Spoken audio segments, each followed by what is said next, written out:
it is very nice to have him here because it is so difficult for him. He has come all the way. He has left his home at 9 a.m. and to deliver an inspiring lecture for you, he has come to National College Basavangudi. At this juncture, I also thank Madam Aruna Padmanabhan, alumni of our institution, who was with Mr. Surinder Bhagat. She has told Mr. Surinder Bhagat, please go and address my college students. My college means Aruna's college. Okay. To give an introduction, National Education Society is 107 years old. National College started in 1945. In the background of national movement, and it is a pre-independent era college, and the college is purely for overall development of an individual. Academics is one part, rest of the other things are other part. The ecosystem of the National College is something unique that I challenge. It is not available in many of the colleges. If it is available, I will accept. What is the ecosystem of the National College? See, apart from the regular classroom teaching, we have the regular inter-class drama competition for the team building effort and also to bring out talents within you. And we have regular sports sessions. These are all conducted from decades and decades. Drama competition is 62 years old. We are doing it from past 62 years. It is considered as one of the best example or the best practice in the college. And then we have the Bangalore Science Forum, wherein the programs are conducted on every Wednesday, but today it has been postponed. We have conducted about 2,900 plus lectures in the Bangalore Science Forum, which was started in 1962. Not only weekly lectures, we have Science Festival in the month of July, summer schools, lecture competitions. The purpose of Bangalore Science Forum is science communication for the common man and bringing in scientific literacy and to create science communicators among youngsters like you. Most of the Science Communication Award winners are part of Bangalore Science Forum. Science Communication Award winners in Kannada, science writing, they are part of the Bangalore Science Forum.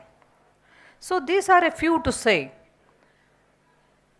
With this setup, we have notable alumni who have emerged out of our institution. To say a few, one is Madam Aruna. She is presently at Georgia Vice President of the company. No. I forgot her company. She is one of the top blue chip companies Vice President. She is one of the alumni of us. And for the introductory session, you got Dr. C.S. Kedar, Additional Chief Secretary of the State. He was our alumni. Coming to scientific section, we have Mr. Kiran Kumar, the previous chairman of the ISRO, is our alumni. R.L. Kashyap is our alumni. And many students are in NASA, Microsoft, name the company, they are there. This is in the academic section. If you come to the art section, many of the senior artists of the Kannada film industry are from National College.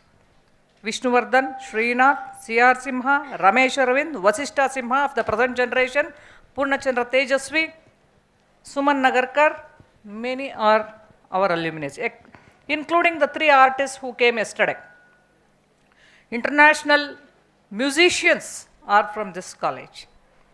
So this is because there is a kind of ecosystem which gives importance to the overall development of the student. With this preliminary information for the speaker, I now proceed to give a little bit of, because his CV, if I keep reading, it is too big. Okay, we have a consolidated one. So as I told earlier, he is the CEO of Gigin Technologies, a cutting-edge platform revolutionizing employment and employability for the informal workforce.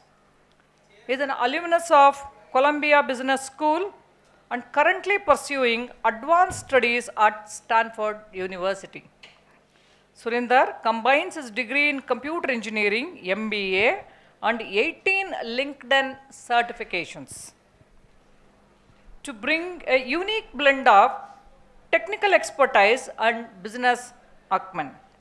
With over 2 decades of experience in technology and HR, he has played a pivotal role in scaling renowned companies like, please listen, okay, he has helped renowned companies like Flipkart, NXP, Cadence, and many more.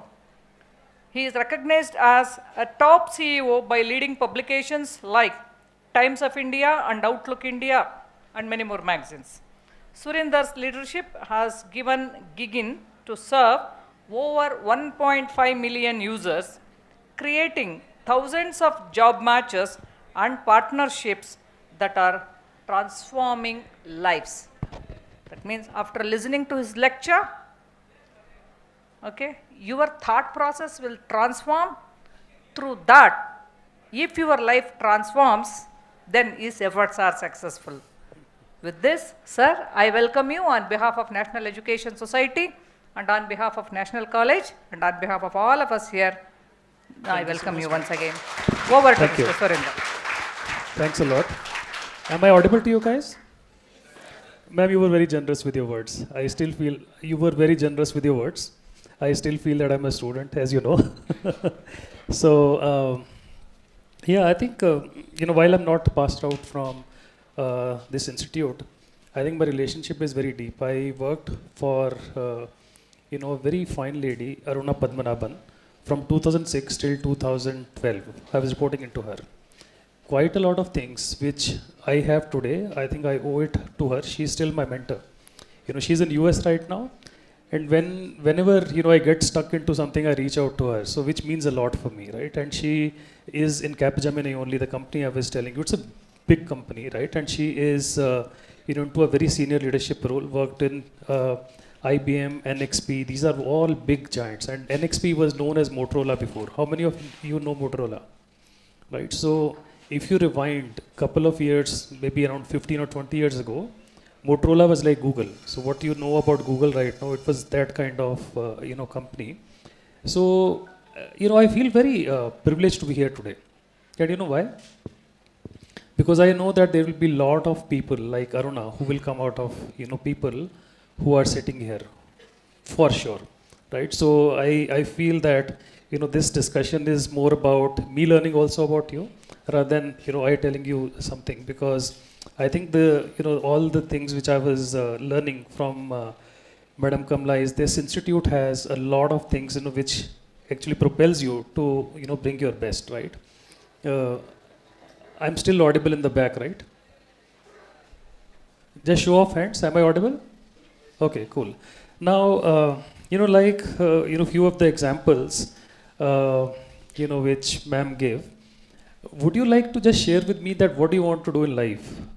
Because whatever I'm going to talk about is nothing from theory. It's all about how I have seen the corporate life. I have, got a privilege to work with some of the very well-renowned leaders, and how I have seen them growing is what I wanted to share with you, in the next few slides. Not many, 6, 7 slides. That's it.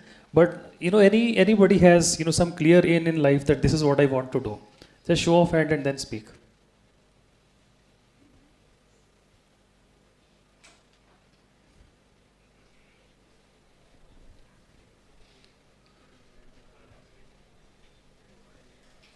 You want to become influencer, you want to, become a head of HR, finance, anything. Okay, who's the most brave? Or I will pick it up. Please go ahead. Sir, I want to become a game developer. Game developer. Claps for him. Very good. Anybody else? One person at a time. Anybody else?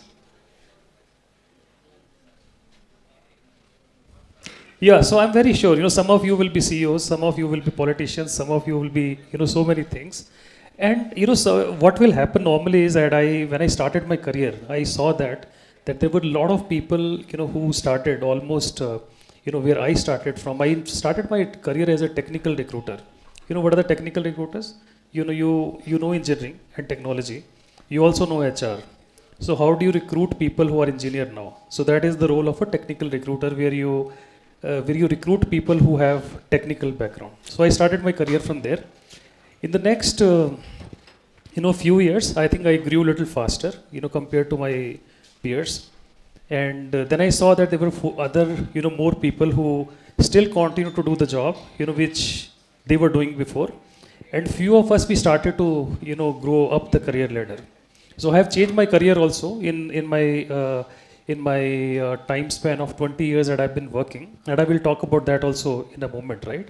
But this will happen with some of you also. You will aim for, he is very clear that he wants to be a game developer. There will be few more, right? There will be few more who would like to be, let's say, a IPS, right? Or, maybe a teacher, but they will not be able to make it. But most of you, my best wishes are there, you will be able to make it. But when that happens, what exactly stops people to become who they want to become? What is the most prominent force that can stop? Maybe 4 or 5 points I want to hear from you. Guys, this will be interactive. I don't want to give any big lecture, because idea is that you should learn something out of it. So what can stop you to become what you want to become? Show of hand and then, yes. Lack of confidence. Okay, good. What is that? Speaking skills. Okay. Anything else? Yes. Financial problems. Okay. Good communication. Okay. Sorry? Proper guidance. So the only thing that will stop you from becoming who you can become is you. And I'm not talking about a thin air right now. It is based on, quite a few of, things which I have learned, which I have lived, which I have seen people doing, right? So I actually, was part of Flipkart, like ma'am said. So I got a chance to work with early founders, Sachin, Bini, all of us, we were together, and many more, names which you actually, would know. And one other thing, that was very common amongst everybody is that, somebody talks about confidence, communication skills, etc., etc. All of these are something which are innate to you. If you are low in confidence, you still want to make things happen, you will gain the confidence. If you have financial problem, like she said, right, you still will be able to figure out that what are the ways and means to, get to that stage, right? And we'll talk about few things in a moment. So as long as, you are clear about what is the goal that you are setting for yourself, you will be able to get to that. So in the whole discussion that we are going to talk about, I think, we may keep coming back to, this point, a few more times, right? So ma'am talked about my introduction. I will skip, this discussion, but, all of these things that, you can see are some of the experiences, some of the, I was able to gather, on my way to professional, journey. But what I'm focusing on right now is, I worked in technology industry and I also worked in HR. And, there was a time when I was just working towards, getting better pay, better designation. I kept growing like that. But when there was a time, when like he's very clear that he want to become gamer, right? I think I realized that there was a purpose, for me in my life. And what do I need to do with all the learnings that I have got, right? How do I give it back to the society? And a lot of things, I've seen, people doing to, and all the innovation starts, like this. For example, earlier people used to have these horse carts. And somebody came that, okay, what if we, build something like, a car? And then people used to talk, on the fixed line phone. Why don't we build a cell phone, right? Those kind of things started to happen, right? So just to give you a context of, what Gigin is doing, how many of you already have created the LinkedIn profile? Very few, right? None of you have created. So I think roughly, if I do the bit of estimation, I think there are like 3, 4, 5% of you who might have done it. So, what's happening in the world is this. There are around 7 billion people on the planet. Out of the 7 billion people, around 3.2 billion people are part of the workforce. Now, on that, people who can use the social media for their professional development, which is quote unquote LinkedIn, is something only 33% people can use it. Rest of the 66% people, they cannot use it. And I'll come to you on why they can't use it, right? So LinkedIn is basically for people who have some degrees, they have gone through some colleges, and they start to okay, how many of you are on Instagram? Perfect. So almost like 100%, right? I should have asked the question other way around. How many of you are not on Instagram? Okay, all right. So if you look at it, by the way, it's good that you are on Instagram, because then we'll be able to relate to the discussion, right? So if Instagram is more for how you get connected with various things which are happening in the world through reels. LinkedIn is why I strongly recommend that you should put your profile there. Professionally, you get connected with what you want to do in that kind of that industry, right? Now you can search your jobs, you can learn, you can do various things on that. But 66% of the world's working population is not on LinkedIn. You apply that to India. What percent of population which is working cannot come on that platform? Any guesses? It's 90%. I'll keep it short. So if you have, in India, we have 500 million people working. 90% of them, they cannot come on LinkedIn. Why? Because they do not have degrees. There are people who might be doing jobs of delivery boys, or many other things. So they would not understand English. They cannot build resume. So Gigin is an effort in which I try to think about how do we bring everybody into an inclusive way and create a platform for them. So that if they are searching for a job, or if they want to do professional networking, are we done? No, we are still on the way. But we wanted to do that hyperlocal approach to the job search in a very personalized manner, right? And we'll talk about all of these things later.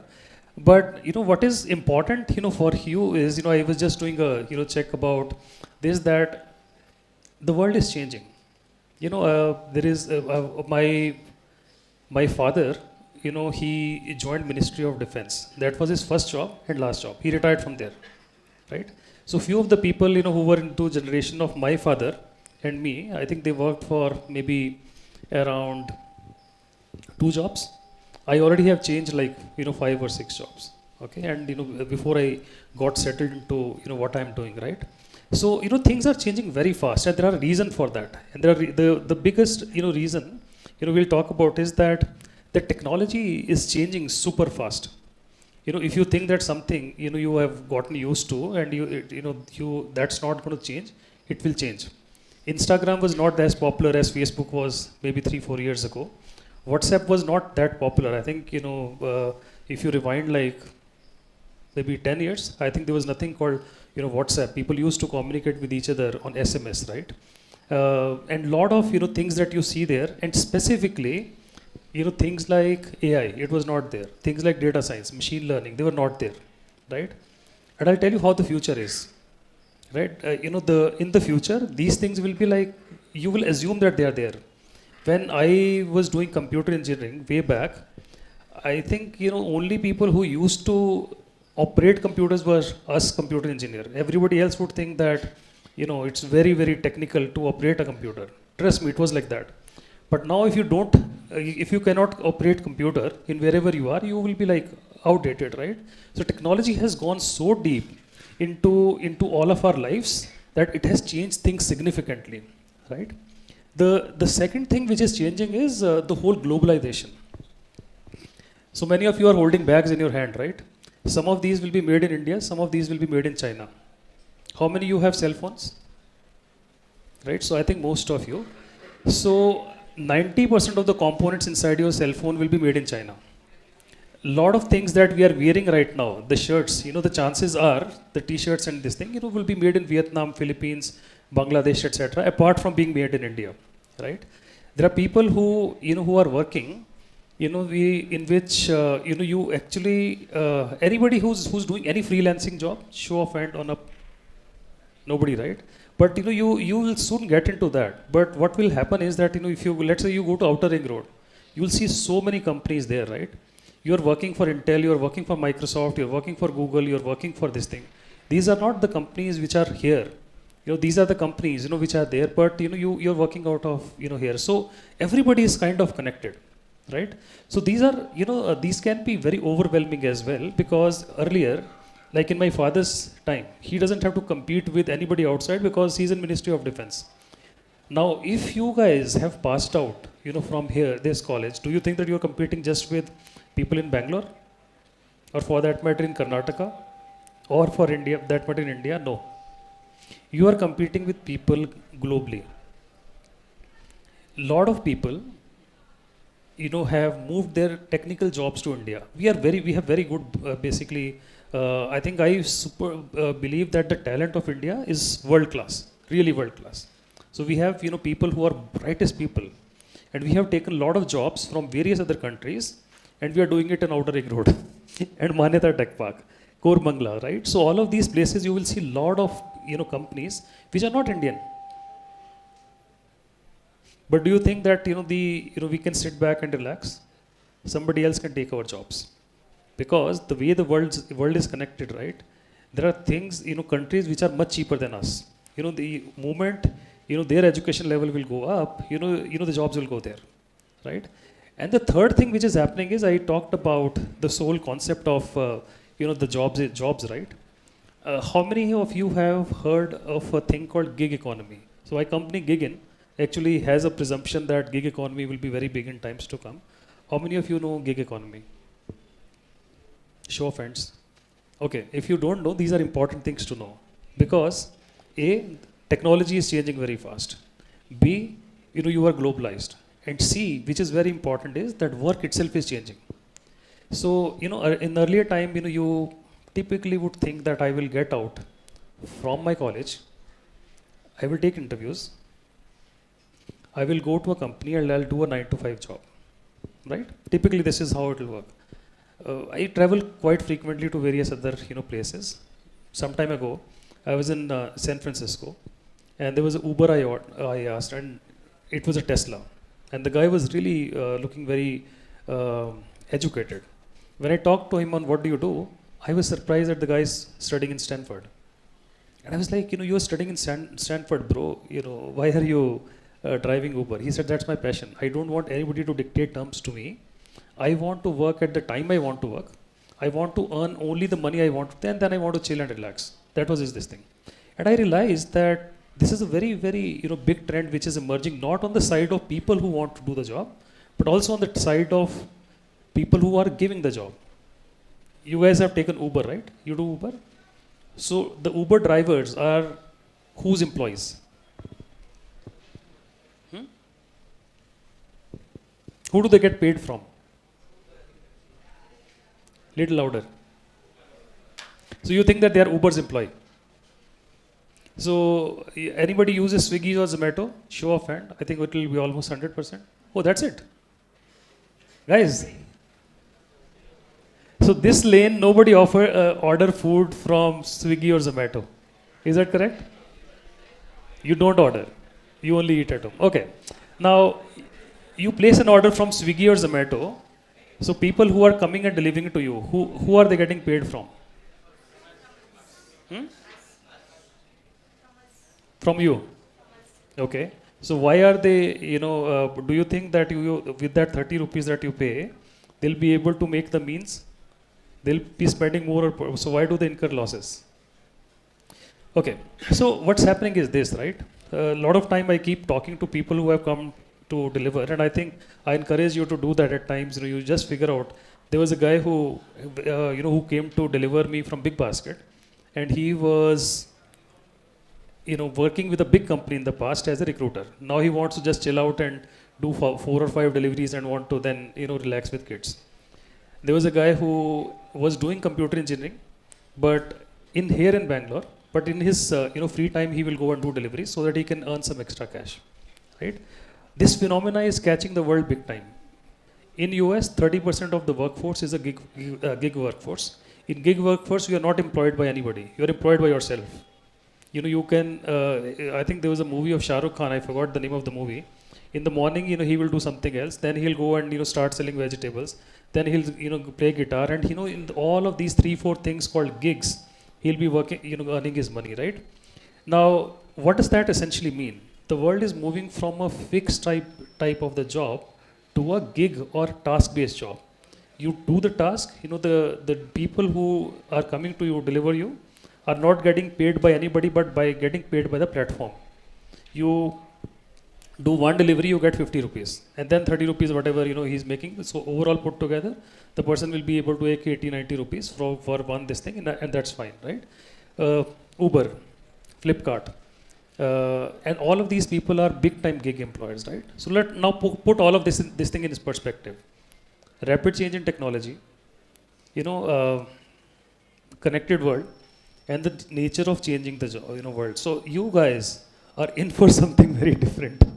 You know, by the time, you know, you will be 10 years into your job, things would have changed completely. Please remember this. You know, this discussion we are having today, at some point in time you'll realize that the nature of work would have changed completely. It is not how you are looking at it now, but how, you know, it would be is very different, right? Is it exciting, or is it threatening, or is it challenging or scary? What is that? Guys, how many of you did not have breakfast today? Or had breakfast? I think I need to come there.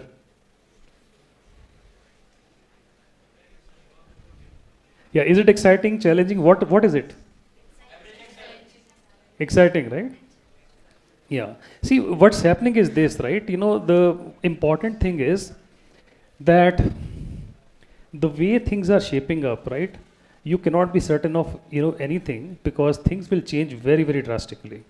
I just gave you some example of drivers, and I think, you know, unintentionally I ended up giving those examples that people, you know, would drive you in Uber or will deliver you in food, etc. Do you think these jobs will exist after 10 years? Your food delivery will happen by drones, and you will be driven by driverless cars, for sure.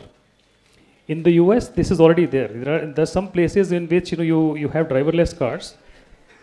In just 2-3 years' time, you will see, you know, there are taxis who do not have any drivers.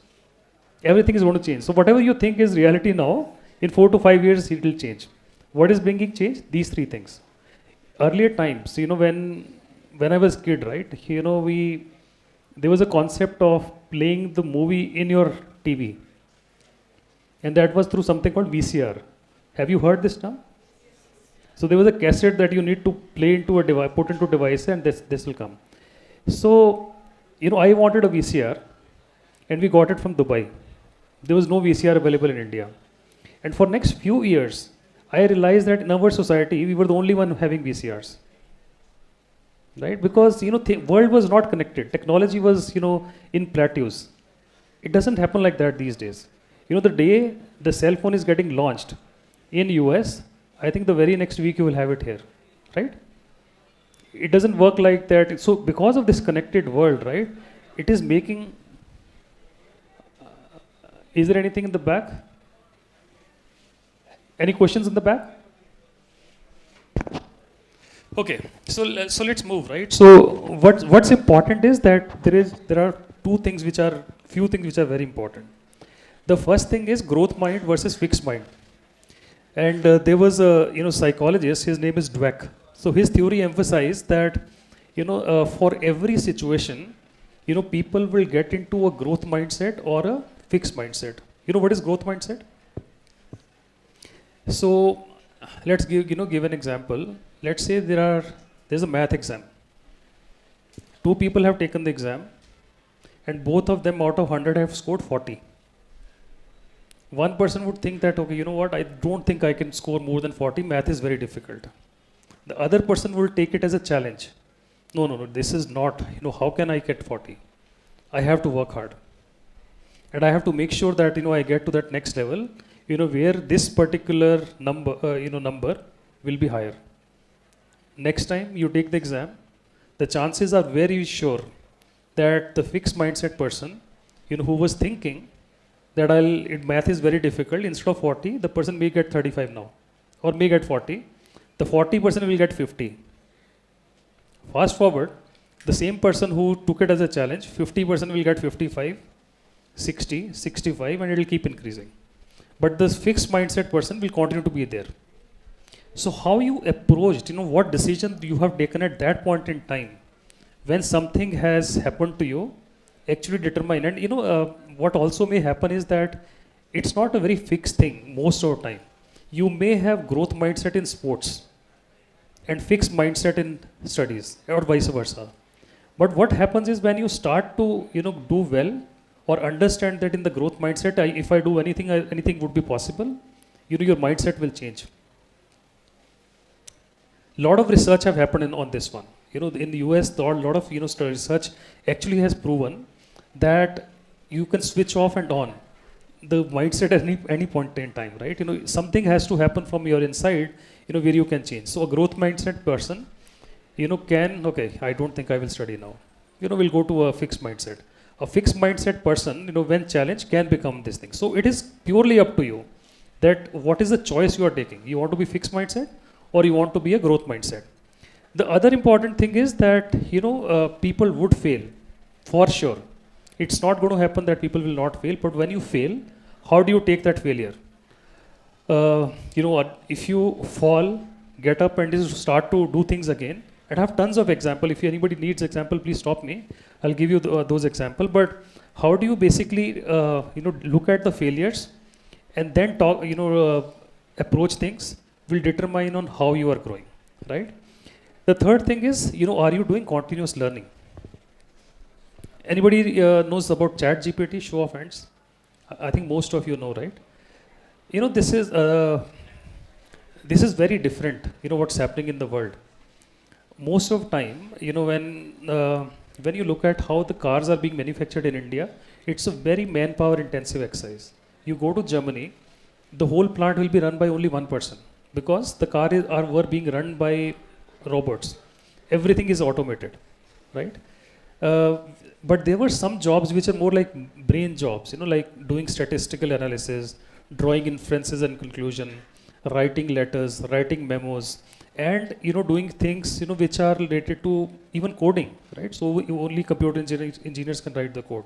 Now you go there and say that I want to write a code, ChatGPT will write the code for you. Very, very different, right? So what is happening, is that people who were thinking that I have a job of, let's say, content writer or a story writer, their jobs are gone. So in the beginning of the year, what happened was that a lot of companies, including Google, Microsoft, Amazon, they ended up firing a lot of software engineers. It's a thing which is unheard of. They were not into losses. They were not. But they don't need people now, because machine can code, right? So what is required there, right? There are people who shifted the job A to job B, because now they were doing something.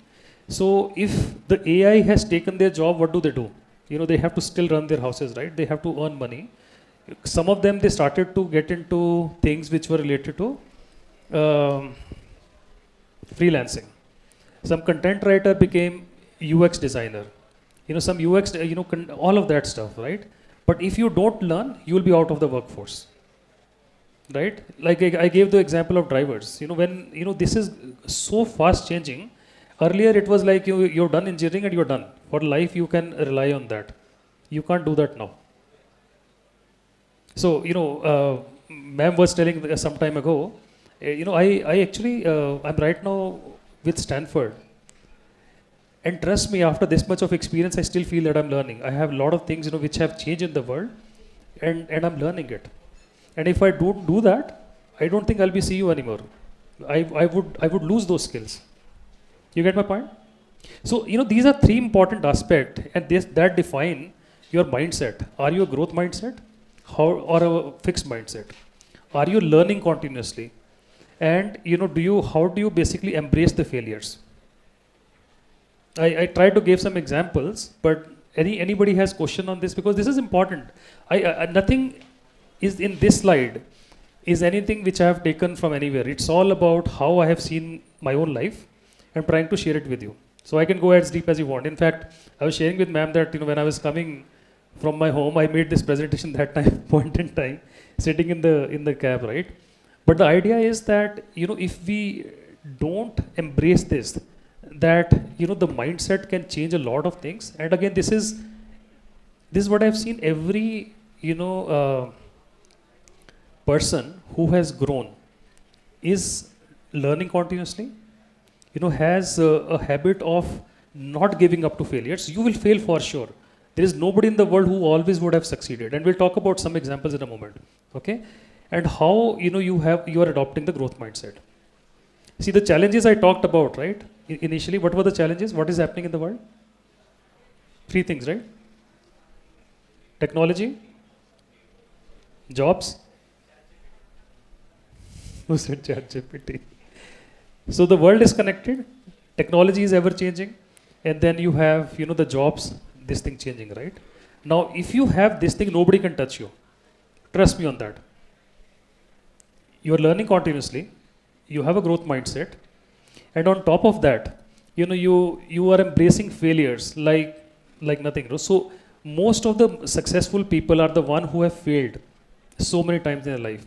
Anybody knows who's Edison? Show of hands. Okay, what did Edison do?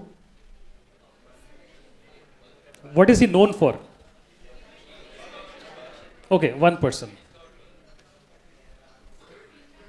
Huh? Invented the light bulb. But do you know that he invented a lot of other things? He was a big inventor. In the US, there is there's a town which is after his name. Somebody asked him about how did he invented and the light bulb, right? It's a very famous thing, by the way. You should Google it, and it's an interesting story. And I don't think he succeeded the first time. He tried everything possible. Behind light bulb there was a scare. He was scared of going in dark. So those days you will have these lamps which you will lit with kerosene or some gas, etc. If that goes off, you don't have anything else, right? So he wanted to just take care of his fear by inventing something which will continuously keep. So he tried n number of things. So when somebody asked that how about this thing, what he said is that I exactly know 1,000 ways of how not to make a light bulb. Anybody knows about that, right? So it's a very inspiring thing. If he would have considered, this as so invention happens when you have a personal thing attached to it, right? When you think that I am facing a problem, I have to solve for it, and that's how you give things to the world. If he was not scared, he would not have tried 1,000 times, I don't think we were sitting in the electric bulb like this. Trust me on that. Most of the inventions happens like this. When Elon Musk started to talk about going to Mars, everybody said, this guy is crazy, right? But he tried and tried and tried. He actually, now the technology has changed significantly. And now people have started to believe him. And he definitely will make it. But did he not fail? So many times, right? So these are important things, right? How do you approach that mindset, which can help you to survive through all of this, right? Other important thing, I asked this on purpose, right? Who's on LinkedIn and who's on Insta? See, one thing is very important that so I actually have been recruiting from campuses and colleges for the last 15 plus or almost 20 years. I used to look at resume of people, and then I realized that if I'm going into a university, I should look at the resume before I go to the university. I used to ask for the resume from the placement offices before this thing, right? Now, I look at, me and my team, we looked at LinkedIn, that how many people are there, what's their personal brand, what is it that they are doing, right? And if people are not there on LinkedIn, we formed the impression that, okay, they are not professionally active. So what do you do, using that? This is a big phenomena which is happening right now in the world, right? People are very particular about building a personal brand. He wants to be a gamer, right? You don't know how the opportunities will land. Maybe there are people who are looking for freelance gamers. He can get that. But how do people know that who is he? If he's not active and alive, right? So, it's a, in the times to come, people, so even now when companies are employing people, right? In not only, earlier it might be around 10-20%, but right now, almost in 100% of the cases, people go and see how, their social footprint is, right? You spend a lot of time on Insta, you spend a lot of time on various platforms, Facebook, etc. But once you leave your footprint there, it is there forever. You cannot replace it.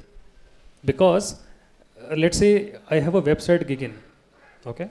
You go there and search it on Google. Will Google not give you the link to that? It will give you the link. There are like 100 other sites where you go and type for LinkedIn, Gigin, you will see that this is there, right?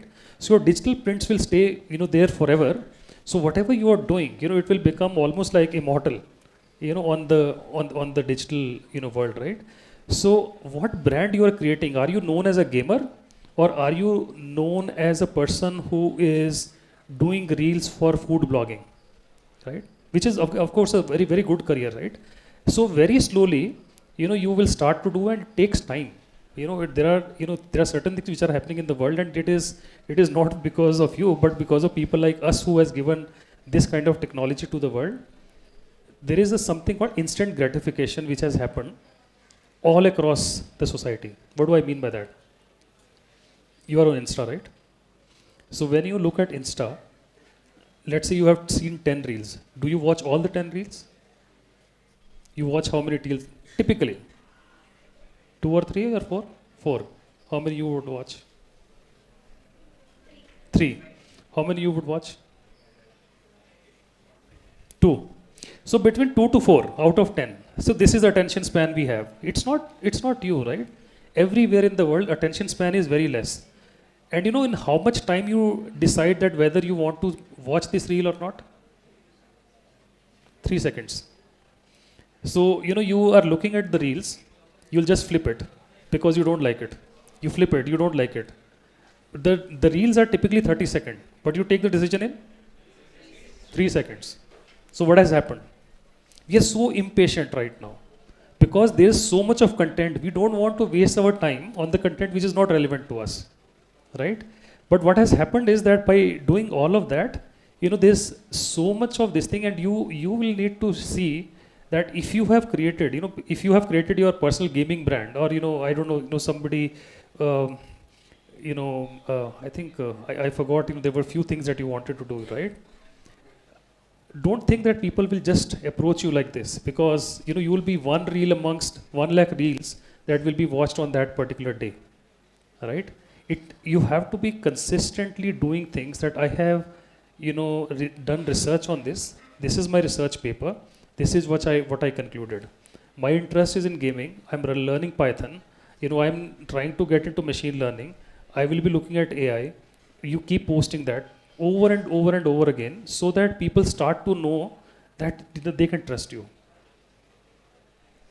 And what is the personal brand? What does that personal brand mean? What is your social digital brand means, right? I gave you an example that I will be taking the decision not based on the resume, but what I'm looking at there, right? Your personal brand is something that is speaking for you when you are not in the room. You get my point? So, let's say you are on Insta. Just by looking at the reels, I will be able to figure out whether, your interest is in gaming, or your interest is in food blogging, or traveling, or cooking, or reading, or whatever it is, right? So I get that impression of personal brand. So how you are making your personal brand is very critical these days, okay? And what is important in that is that there has to be authenticity. People figure out, let's say, you keep putting something on LinkedIn that you want to become a gamer. At the same time, there's a very non-serious reels that you are doing, thinking that nobody will look at it. It will not work. So, when you are on the social media, be very authentic and build your brand. The other important thing is that the digital platform are like a sword, two-edged sword. You can use it to get all your goals done, and you can kill yourself. There is a lot of basically research which has gone into how various social media companies have put their research and in psychology to make you addicted to the platform. Till the time, you are, so let's say, okay, I'll give you a very strange example, and this was a study which was done by University of California. Let's say you are you are studying in the class, okay? You're totally focused in your math class, totally focused. You are getting to know what the teacher is telling you about the calculus. All of a sudden you see a notification. You see the notification, a friend is going and has visited Goa, has posted some things on the beach, lovely parties, all of that stuff, right? Okay, you have kept the phone down.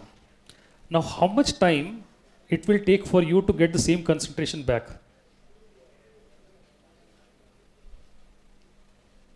How many seconds, minutes? So you were into the math class, you saw the notification, you saw this thing, and then you again are back to this thing. What will happen? It takes 24 minutes to get the same concentration back. And this was the average. Because now there's a math class happening, and what is happening in your class, in your mind? Goa. What's happening in your class party, right?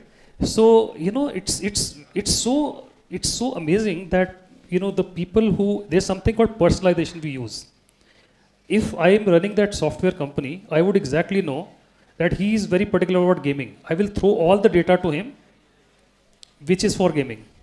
And let's say you want to become doctor, I will throw all the data to you, which is related to medical. And then, there's a master and slave concept, right? So are you basically, moment you get onto that, you will keep reading it. From that behavior, the machine has figured out what kind of content you want to watch. Somebody is very particular about fashion, cosmetics. We'll keep feeding you that. And now you will not be able to take your attention. What has happened is, now you are actually working for Instagram to give them their money. You know how Instagram makes money? Because of how much time you are spending. They are making money from you. So let's say, he's put some reel. You watch that reel. So after some point in time, if the number of views goes beyond a particular point in time, they will start picking money because they will give it to the people who are doing advertisement. For each advertising, they'll be costing few dollars. So you are the money making machine. If you don't watch Insta, let's say the whole world stopped watching Insta today, the company will close. Right? So how you are looking at and leveraging the digital platform is very, very important on this thing. And the other thing is intentional networking. If I want to become space scientist, right, I will keep writing about the latest research in space. This is connected to the first point of authenticity. I will keep reading about space. I'll keep sharing about space, and all the things which I will be doing. I will actually figure out who are the people who have passed out from my college who are into space. I'll connect with them. I will ask them, can you mentor me? This is the career I want to pursue. And trust me, it's happening all across the world. I have reached out to people that, would you help me? Of course, they do that. Right? So this is the power that, the whole brand thing will give you. If you reach out to somebody that I'm interested in, space, your whole digital footprint is cosmetics, people would think, this person will waste my time. Trust me on that. It's going to work like that, because if I am in HR and technology and somebody randomly comes out and says that can you be my mentor, I would look at what is the background of this person. I would know that I will not be able to teach the person if there's a huge gap, right? The other important thing is that I just talked about it. So the overuse of technology can make you slave of technology. Trust me on that. You need to ensure that, are you using technology or is technology using you? And these are two different things, right? So for technology, you can use technology as a learning tool. Right now, I'll give you an example. I wanted to become a computer engineer. That was my passion. When I was in class 7, I saw a game, in my school's computer, and I thought it's so amazing. Now, for that to happen, I wanted to become engineer, a computer engineer. For that to happen, I have to clear an exam called, CET was the exam during my days. Now, there was nothing, available for me to study and prepare for that exam. Now, to do that, there was something called a brilliant tutorial which used to be in Chennai, I sent them money through, whatever means, those days, you have to, send the money through, I just forgot, you have to send the money through post office. You go and send the money. Almost after about a month, I got a packet, to study. And it was such a happier moment for me. Next 6 months, I kept studying. And I used that material to, pass my examination. And I got into computer engineering. These days, you don't have to do any of that. Any topic, go to YouTube, you have the video. It's free learning on which you have access to, right? So, and then, we talked about positive with this thing, and, we also talked about what other important thing is that you need to stay current on what is emerging. In my time, I think data was something that anybody would use. But these days, data scientist is a job. In my time, AI was something a computer engineer will do. AI engineers is a job, right? So, things are changing so fast. Like, I don't think I would have imagined like 15 years ago that there would be something called a delivery boy job. But gig economy created that job, right? Uber, they generated so much of jobs for drivers. I don't think it was there. In the future, this will change. I told you that these jobs are, are not going to exist, right? So you need to stay, current with what's going on. And the last slide is, okay, this is the second last slide.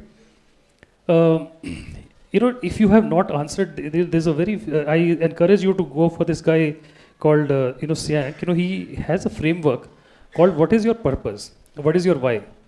I'm really glad that few of you know that what do you want to do in life. And if you don't know, that's okay. Trust me on that. It is okay.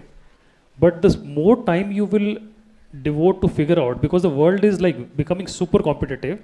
Maybe in my time, after doing the graduation, I used to think, should I go for UPSC or should I go for MBA? And then I decided I'll go for MBA, right? But these days, the moment you are out of the job and you don't get the job in next 2 years, you're out of the workforce because you have been replaced by people who have now known the latest tools and technology. But if you're clear about your why, I think people will ask you, okay, we are looking for a gaming person. You looks like you have a Python experience. Do you want to apply? Okay. And then align your actions with your why. Why is not only important. If you want to become like a chef, right? Very highly paid job. So what are you doing? Are you doing those extra courses? Are you getting into, following those chefs? Are you seeing what is the latest, coming on? Is there technical things, which are happening? All the other things, right? You need to be aware that once you do that, you need to start, taking actions for that why. And then, there is a legacy reflection. This is most powerful.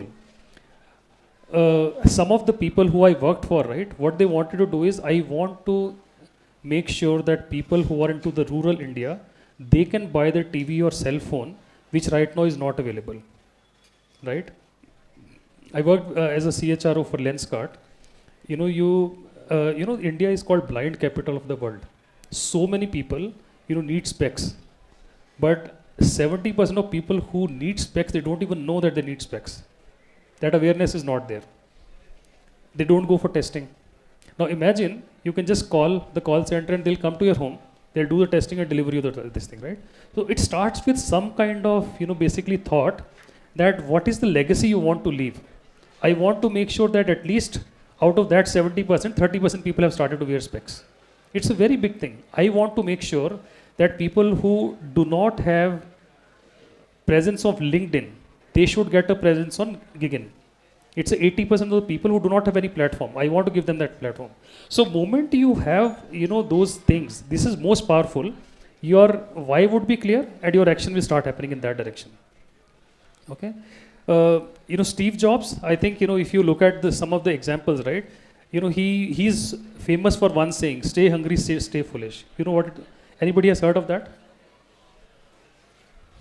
Okay, so he, in Stanford, he was called for this thing, where he gave a 15-20 minutes talk, but the crux of that talk was stay hungry means that, stay this thing that you want to do more, which is what I was telling you about in various slides, right? And stay foolish means that, don't think that you know everything. Keep learning a lot. Now, if you look at, I don't know how many of you are aware, but Steve Jobs was fired from Apple. You know that? So he was in Apple, he was CEO of Apple, he was fired from Apple. And then he started to, okay, you know what, I don't care. He actually, did another company. In that company became so powerful that Apple became scared of that company. They acquired that company and he became the CEO back again of Apple. And then when he came, when he came back, Apple was not in good shape, but he brought it back to the good shape. But what people know of him is as a technologist, but no. He had a very strong, characteristics which I shared with you. He would never get satisfied. He never would, the continuous learning was lot of this thing. He knew his why very clearly, that I want to give some legacy, to this world, right? So we were talking about Elon Musk. So even Elon Musk, right? Do you know that he was about to go bankrupt? There was a time that, and the very next day he got some funding from the government in form of something, but he would have been broke by now. But so the guy actually has gone through so much, so much of tough time. He said that, but he never cared about that. He was very focused on what he has to do, including people laughing at him, when he said that we'll go on Mars, we'll colonize Mars, right? But look at how things are right now. So similar to that, we at Gigin also, when we started, people were saying, I was told on my face, you will never be able to have even one person downloading your app. You know how many people have downloaded our app so far? 15 lakh, right? So when we started with it, I think a lot of people were mocking because I met around 1,000 people. I knew that they don't know English. So how do you make a app for people who don't know English, right? So I made it in 8 Indian languages. So whatever language you have that. So in LinkedIn, you can go anywhere. You can look, but here, if you are, let's say, Kannada speaking person or you're Malayalam speaking person, you would like to find the jobs there. So we made a technology which can do something called a hyperlocal job assistance, right? If you are looking for a factory worker and if the person has done a fraud, you will not be applying them. So we have worked out a mechanism in which you can completely verify people, right? But if I rewind back, I think we got a lot of pushback, initially, right? I think that's it. Before I conclude, I just want to, see that if you guys have any questions on what I spoke. Again, the intention of this talk was just to ensure that, guys, things are changing. It is not how, my father or your fathers have seen the world. The world that you are seeing is very difficult. The change is like unprecedented. Right? Okay, I'll take any questions you have, or otherwise, we can conclude.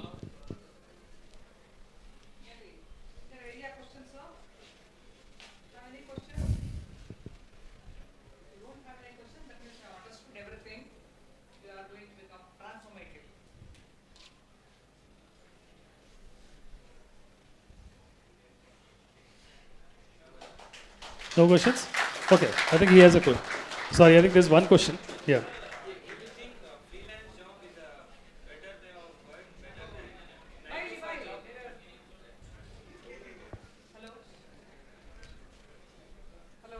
Hello. Sir, do you think freelance job is a better alternative to like the traditional 9 to 5 jobs which is existing in No, our... it's a great question.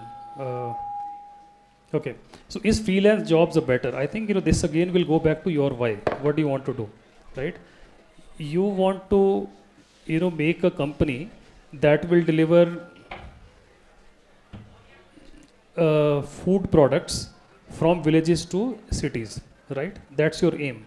Can you do that using freelance job? No. Now you want a flexibility that and trust me, this is something which I have seen in my own career. People don't want to get up at 9. I can't get up before 12, but I will do for work from 3 in the afternoon till about midnight, right? So I want flexibility, and I don't want to work on a job which is very stressful. I just want to work for a job which is like this, right? So depending on what is your why, you can figure out what it is. Now, having said that, there's a lot of change in the trend. Knowingly or unknowingly, the attention span, the concentration and the grit of the current population is low. because we are used to that. It has impacted me as well. So in that scenario, I don't think people have the patience to continuously keep working. So that is one of the reasons that the freelance jobs are getting so much this thing. Every year, I think in India also the rate of growth of freelance job is more than 7%.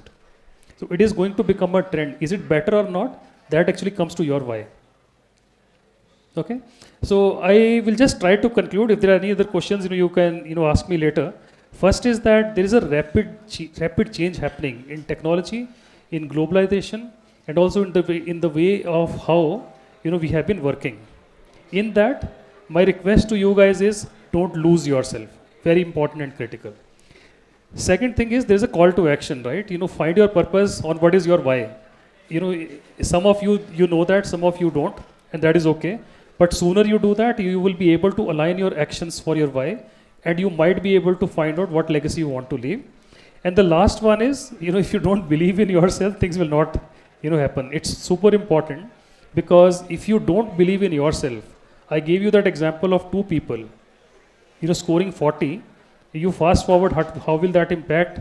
Is exactly how you took on, that incident. Did you thought that, okay, this is what I can do? Or did you thought, no, how can this happen to me? I will change. So the only person who will be standing between you and the success is you guys. Okay? So, and that will start in believing in yourself and all the tools and technologies which I have kind of shared. So all the best to you guys. Okay? Thank you.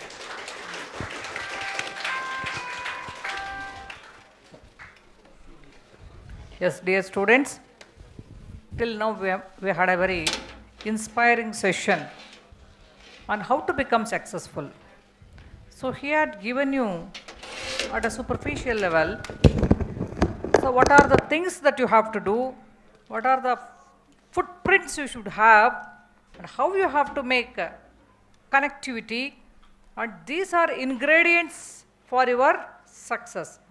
But what makes it successful is you and you alone. Your will is the only thing that can take. However, with these inputs, you can track a path.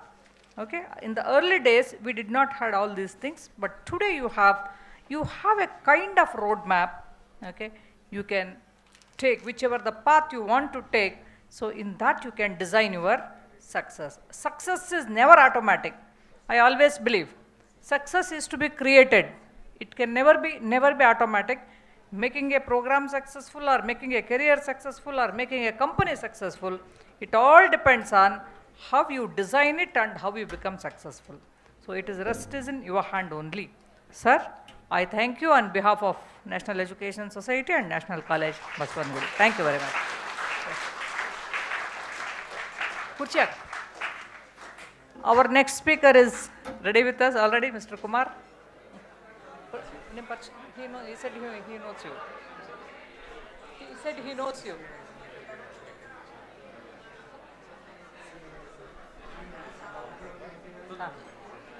Arvind.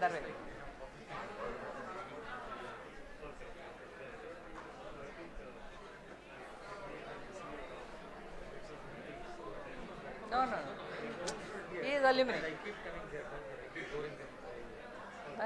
Yesterday we had his talk. He spoke about computational thinking. So today he will be delivering on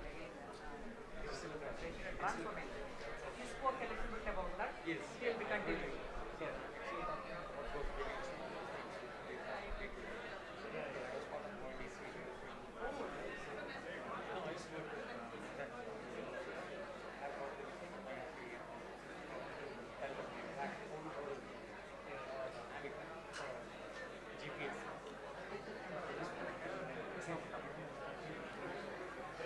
Hello, Eli. Bagla kapa yoga.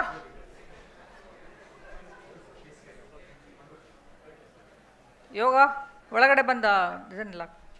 Sir, I will join you. Chamber, excuse me, sir.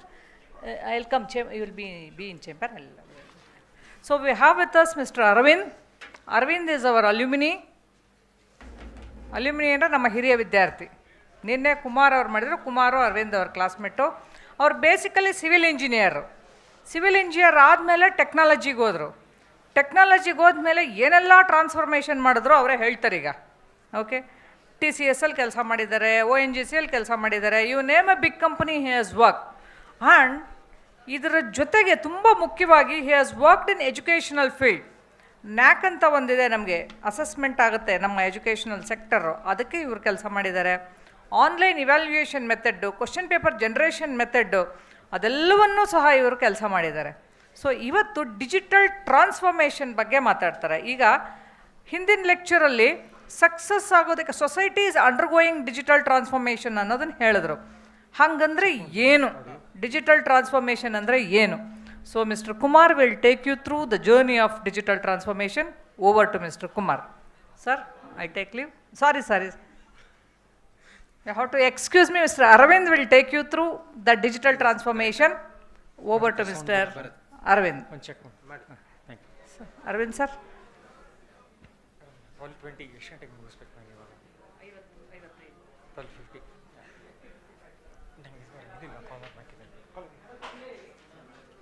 Good morning all of you. I'll just set it up. I want people to raise your hand for some questions which I have for you. The reason is I want to make sure that I speak in a language which you understand. Okay? So how many of you here have taken up or are planning to take up science with physics, chemistry, maths? Can you raise your hand? Science, pure science. Yeah.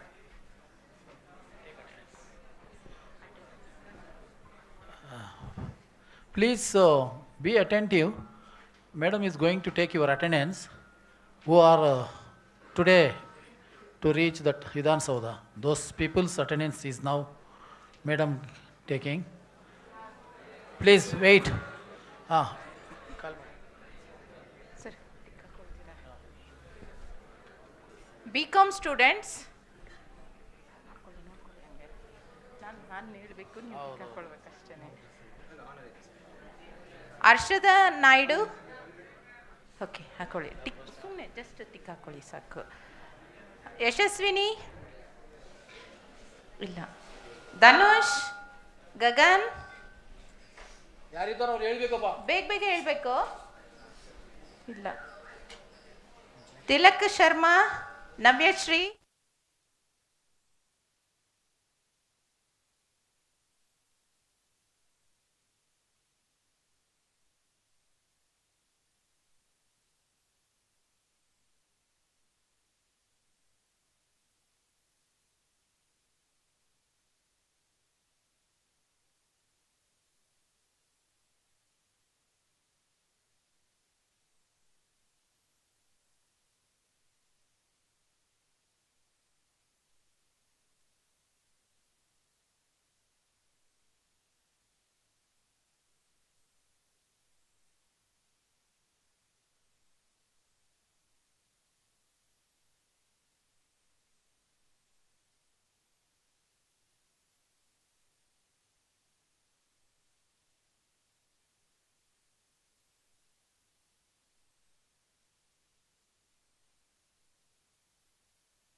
improvement for that will be to find out who are the people sitting in which row, which we can find out if they are designated seats. Then easily find out. We have attempted this already in IIM Bangalore. It's in pilot stage right now. So watch out. ಇನ್ನೊಂದು ವರ್ಷಕ್ಕೆ ನಿಮ್ಮ ಕಾಲೇಜಿಗೆ ಬರುತ್ತೆ, ನೀವು second year ವರ್ಷದ ಖಂಡಿತ ಬರುತ್ತೆ ಅದು. It's a very wonderful thing. I'll show that. Huh? Yes. Yes, education technology. We are experimenting it there. Yes, please. ಕೇಳಿಸ್ತಾ ಇಲ್ವಾ? ಮುಂದೆ ಬನ್ನಿ, ಇಲ್ಲ ಖಾಲಿ ಬೇಕಾದಷ್ಟಿದೆಯಲ್ಲ ಇಲ್ಲಿ. ಅದಕ್ಕೆ ಮುಂದೆ ಬನ್ನಿ, ಹಿಂದೆ ಇಲ್ಲಿ ಜಾಗ ಇದೆ ಇಲ್ಲಿ.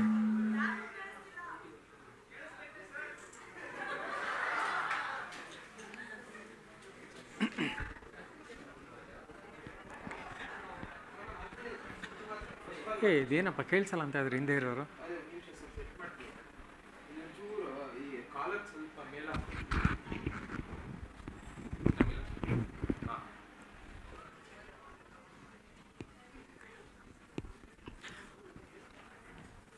ಈಗ ಕ್ಯಾನ್ ಯು ಹಿಯರ್ ಮೀ? ಕೇಳಿಸತ್ತಾ ಈಗ? Yes or no? Okay. No then ಇಲ್ಲಿ ಬನ್ನಿ, ಗಾಂಧಿ ಸೀಟು ಮುಂದೆ ಬನ್ನಿ, ಇಲ್ಲಿ ಎಲ್ಲರೂ ಲಾಸ್ಟ್ ಬೆಂಚರಲ್ಲಿ ಬನ್ನಿ ಇಲ್ಲಿ. ಹಂಗಾದ್ರೆ ಪ್ಲೀಸ್ ಕಮ್ ಫಾರ್ವರ್ಡ್. ಬನ್ನಿ, ಲಾಸ್ಟ್ ಬೆಂಚವರೆಲ್ಲ ಅಲ್ಲೇ ಬನ್ನಿ. ಕೇಳಿಸಲ್ವಲ್ಲ? ಬನ್ನಿ, ಅಲ್ಲೇ ಬನ್ನಿ. Please come there. ಯಾರ್ಯಾರಿಗೆ ಕೇಳಿಸಲ್ಲ ಬನ್ನಿಯಪ್ಪ ಅಲ್ಲಿ, ನಾನು ಚೇರ್ ಹಾಕ್ಸ್ತೀನಿ. ಬನ್ನಿ ಇಲ್ಲಿ. ಕೇಳಿಸಲ್ಲೇನಪ್ಪ ಯಾರಿಗಿಲ್ಲಿ? ನಾನು ಹತ್ತಿರ ಬಂದರೆ ಕೇಳ್ತಾ ಅಲ್ಲ, ಯಾರೋ ಕೇಳಲ್ಲ ಅಂದ್ರಲ್ಲಪ್ಪ ಇಲ್ಲಿ. ಯಾವ ಸೈಡು? ಈ ಸೈಡ್ ಕೇಳಿಸ್ತಾ ಇಲ್ವ ಈಗ? ಕೇಳುತ್ತಾ ಈಗ ಅಥವಾ ಏನು? ಸರಿ ಆಯ್ತಾ? ಓಕೆ. ಅಲ್ಲ, ಏನು ಪ್ರಾಬ್ಲಮ್ ಇಲ್ಲ. Because if there is a problem, chair ಹಾಕ್ಸೋಣ ಅಲ್ಲಿ ಮುಂದೆ front ಸೀಟಲ್ಲಿ.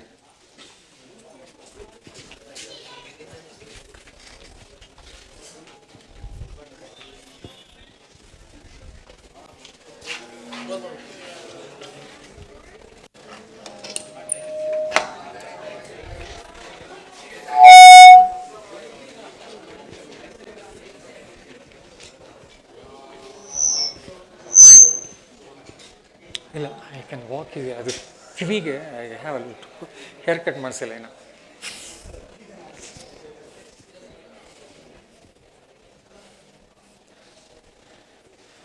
Yeah, how many of you, before I start, I want to ask you, how many of you here are science students, irrespective of commerce, irrespective of physics, chemistry? Can you raise your hand? Oh, last bench ಅಲ್ಲಿ ಇರೋರಲ್ಲ. Oh God. How many are commerce? Okay. Anybody else with BSc Computer Science? Raise your hand. Okay, fine. Thank you. No problem.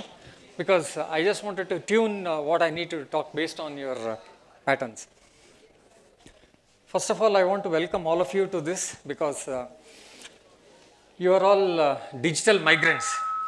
The man standing here and my classmate sitting there are both digital migrants. You are all digital natives. Do you know why? Because when we were born, at least I was born in 61, we did not have the internet and we struggled to understand what it is and we lived through it and figured out what it is right now. Whereas most of you would have been born after 2000, am I right? You were born with the internet, you are lucky. So you are all natives. Namge internet andre, I still remember those old days where we had the dial-up lines in the phone and all of that. So what I just thought was, I was not a person born with computer skills like you. ನಿಮಗೆ android phone ಇಲ್ಲ ಅಂತಂದರೆ ಊಟನೇ ಮಾಡೋಕ್ಕಾಗಲ್ಲ. That's your problem. Versus for me, I rarely use the phone because I am a dinosaur age. That's why I call myself as the digital migrant. I migrated from the analog era to the digital era, versus you people are digital natives. That's the whole thing which I wanted to tell you. So if you have the ability to understand things faster, which is what I believe digital natives are, then you will not need much of this presentation at all. So just wanted to talk about today's topic, which is all about digital transformation and society. So what is it that I want to tell you? What's it that you should take at the end of the day? First thing, I'll talk about what exactly is the digital transformation and its relevance to society. Then when did it start? It's approximate timelines. And then why did digital transformation become important to society? Why did Kamala madam give this topic perhaps to all of us and making you curious? And then where did it start? I mean, where did digital transformation start? And then who are those people who did the digital transformation, both past, present, and the future? And lastly, of course, I'll talk a little bit about the digital transformation, the whole part, which is my favorite. But I'll spend very little time because I think it's already late at 12:30. So I had a couple of things, like yesterday Kumar showed ChatGPT. I wanted to show DALL-E, DALLE. How many of you have heard of DALL-E? Raise your hand. DALLE. ಕೇಳಿದರೆ ಯಾರಾದರೂ? DALLE. ಒಬ್ಬರೇ? ಇಬ್ರು. Okay, good. Then I think I'll skip that. At least if 2 people know, I'm quite happy. You will definitely do some copy paste and figure out what the others want. I wanted to take somebody here, show the picture of yours on the camera, which I have, and wanted to make sure that DALL-E can draw the picture of yours. Or for example, if I see you give a message on DALL-E, which is an image creator. If I give, say, H. Narasimhaya or National College Basangadi, or some of you are all, how many of you are going to Vidhan Sabha right now? Everybody, right? More or less? Oh, wonderful. Then if I show Vidhan Sabha, it will show you the image of Vidhan Sabha from outside. And the beauty of this AI model, it's called generative AI. Another version of what Kumar said, that ChatGPT. This will show you which are the entrances to Vidhan Sabha, the main gate, the public gate, the private, all of them are there. And it learns. The more you feed data, the more it learns. That's how it happens. But we'll talk about all of that later. So let's talk about the what. What exactly is digital transformation? Can I have silence at the end, please, BSc students? If you think you know, I have no issues in making you go. The doors are open, you are always welcome. The reason is because there are some people who may be interested, and there are some people who are not interested. And there are some people who want to tell you, and there are some people who message in the WhatsApp. I mean, that's all fine. But for the next half an hour, 45 minutes, if I can expect some silence, it will be good. So what exactly is digital? I'm trying to split word by word. So digital, as you can see on the board, is primarily talking about electronic technology. So electronic technology, what does it mean by electronic technology? Let's just look at what it means. It's nothing but what we call as, it refers to the technology that uses binary code, zeros and ones to process data. Just understand it from the simple sense. Anything which is data transformed in terms of zeros and ones, call it digital for the time being. That's a very simple one. And some of these things are more understood when I give examples. So you will have a lot of examples and videos in my slides. So what is this? This is a thermometer which some of you may have used whenever you fall sick. But this is the old style thermometer, nam kaladdu. Yakentandre, this is not the digital thermometer. Kai hinge oddadsi, mercury melike hogi, then we used to look at the analog. This is an analog device. Whereas look at the current day, which is on the right hand side. This is the digital thermometer. How many of you have used the digital thermometer? Can you raise your hand? Oh, wonderful. See, that's why you are called digital natives.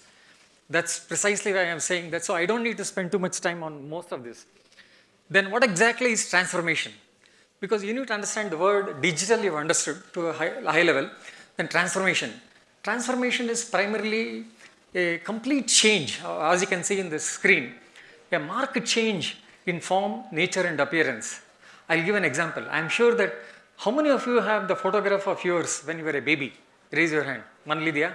Oh, wonderful. See, that's why you're all digital natives again. Now you can't recognize yourself. If somebody were to show you them, I'm not like that. That's partly transformation. Because you are not in a position to form, nature and this thing. So in essence, a complete change in appearance or character, which is difficult to recognize after some time, is called transformation. That's the simple definition of transformation. And I'll give some examples of transformation. Look at this example here. This is a small egg, which gets translated to a small chicken. And this chicken in turn gets on to a bird. That's transformation.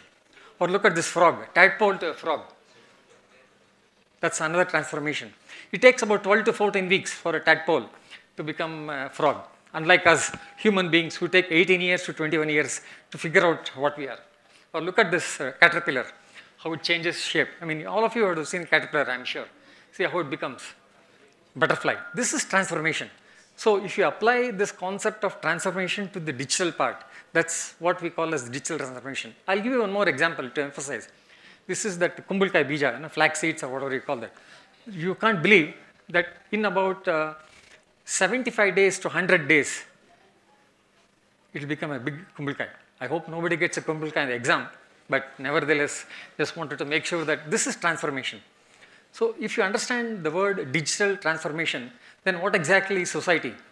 Society is a set of people, like in this hall, you have people with some kind of an ordered community is what I say. That's my definition.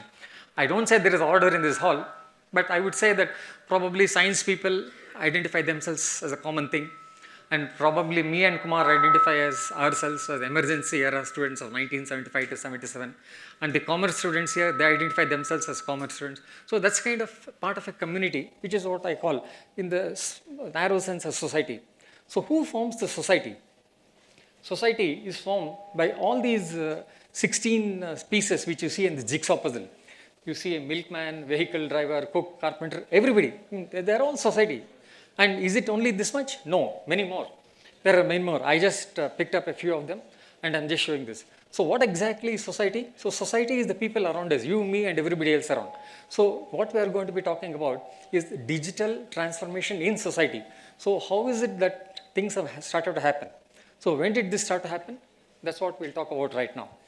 It started somewhere around the 1990s. I would say that the communication with the internet started becoming visible. I mean, because I'm a boy, I can tell you, when I started getting the first mise, the mustache, my grandfather used to tell me, hey, boy, he's becoming a boy. Mise shaving and all that. So that's the beginning, very recognizable transformation. That's what I would say. That's the first part, around 1990s, when the communication for the internet started. Then subsequently, you had the previous times, 1970s, optical technology. And how many of you are physics students here? Can we raise your hand? Physics. Oh, wonderful. You will all have a lot of opportunity in this optical technology. Watch out. And then before that, we had this 1960s where the integrated chips came, which Kumar talked about yesterday. And then between 1900 to 1920s, that is where the initial trigger from the analog to digital started taking place. And in fact, it was in 1689, that is probably when the first binary system was recognized by the Western world. I wouldn't say that in India. In India, we had a very old 200 BC poet by name Pingala, who had actually done the syllables of a Sanskrit poem in monosyllables and long syllables.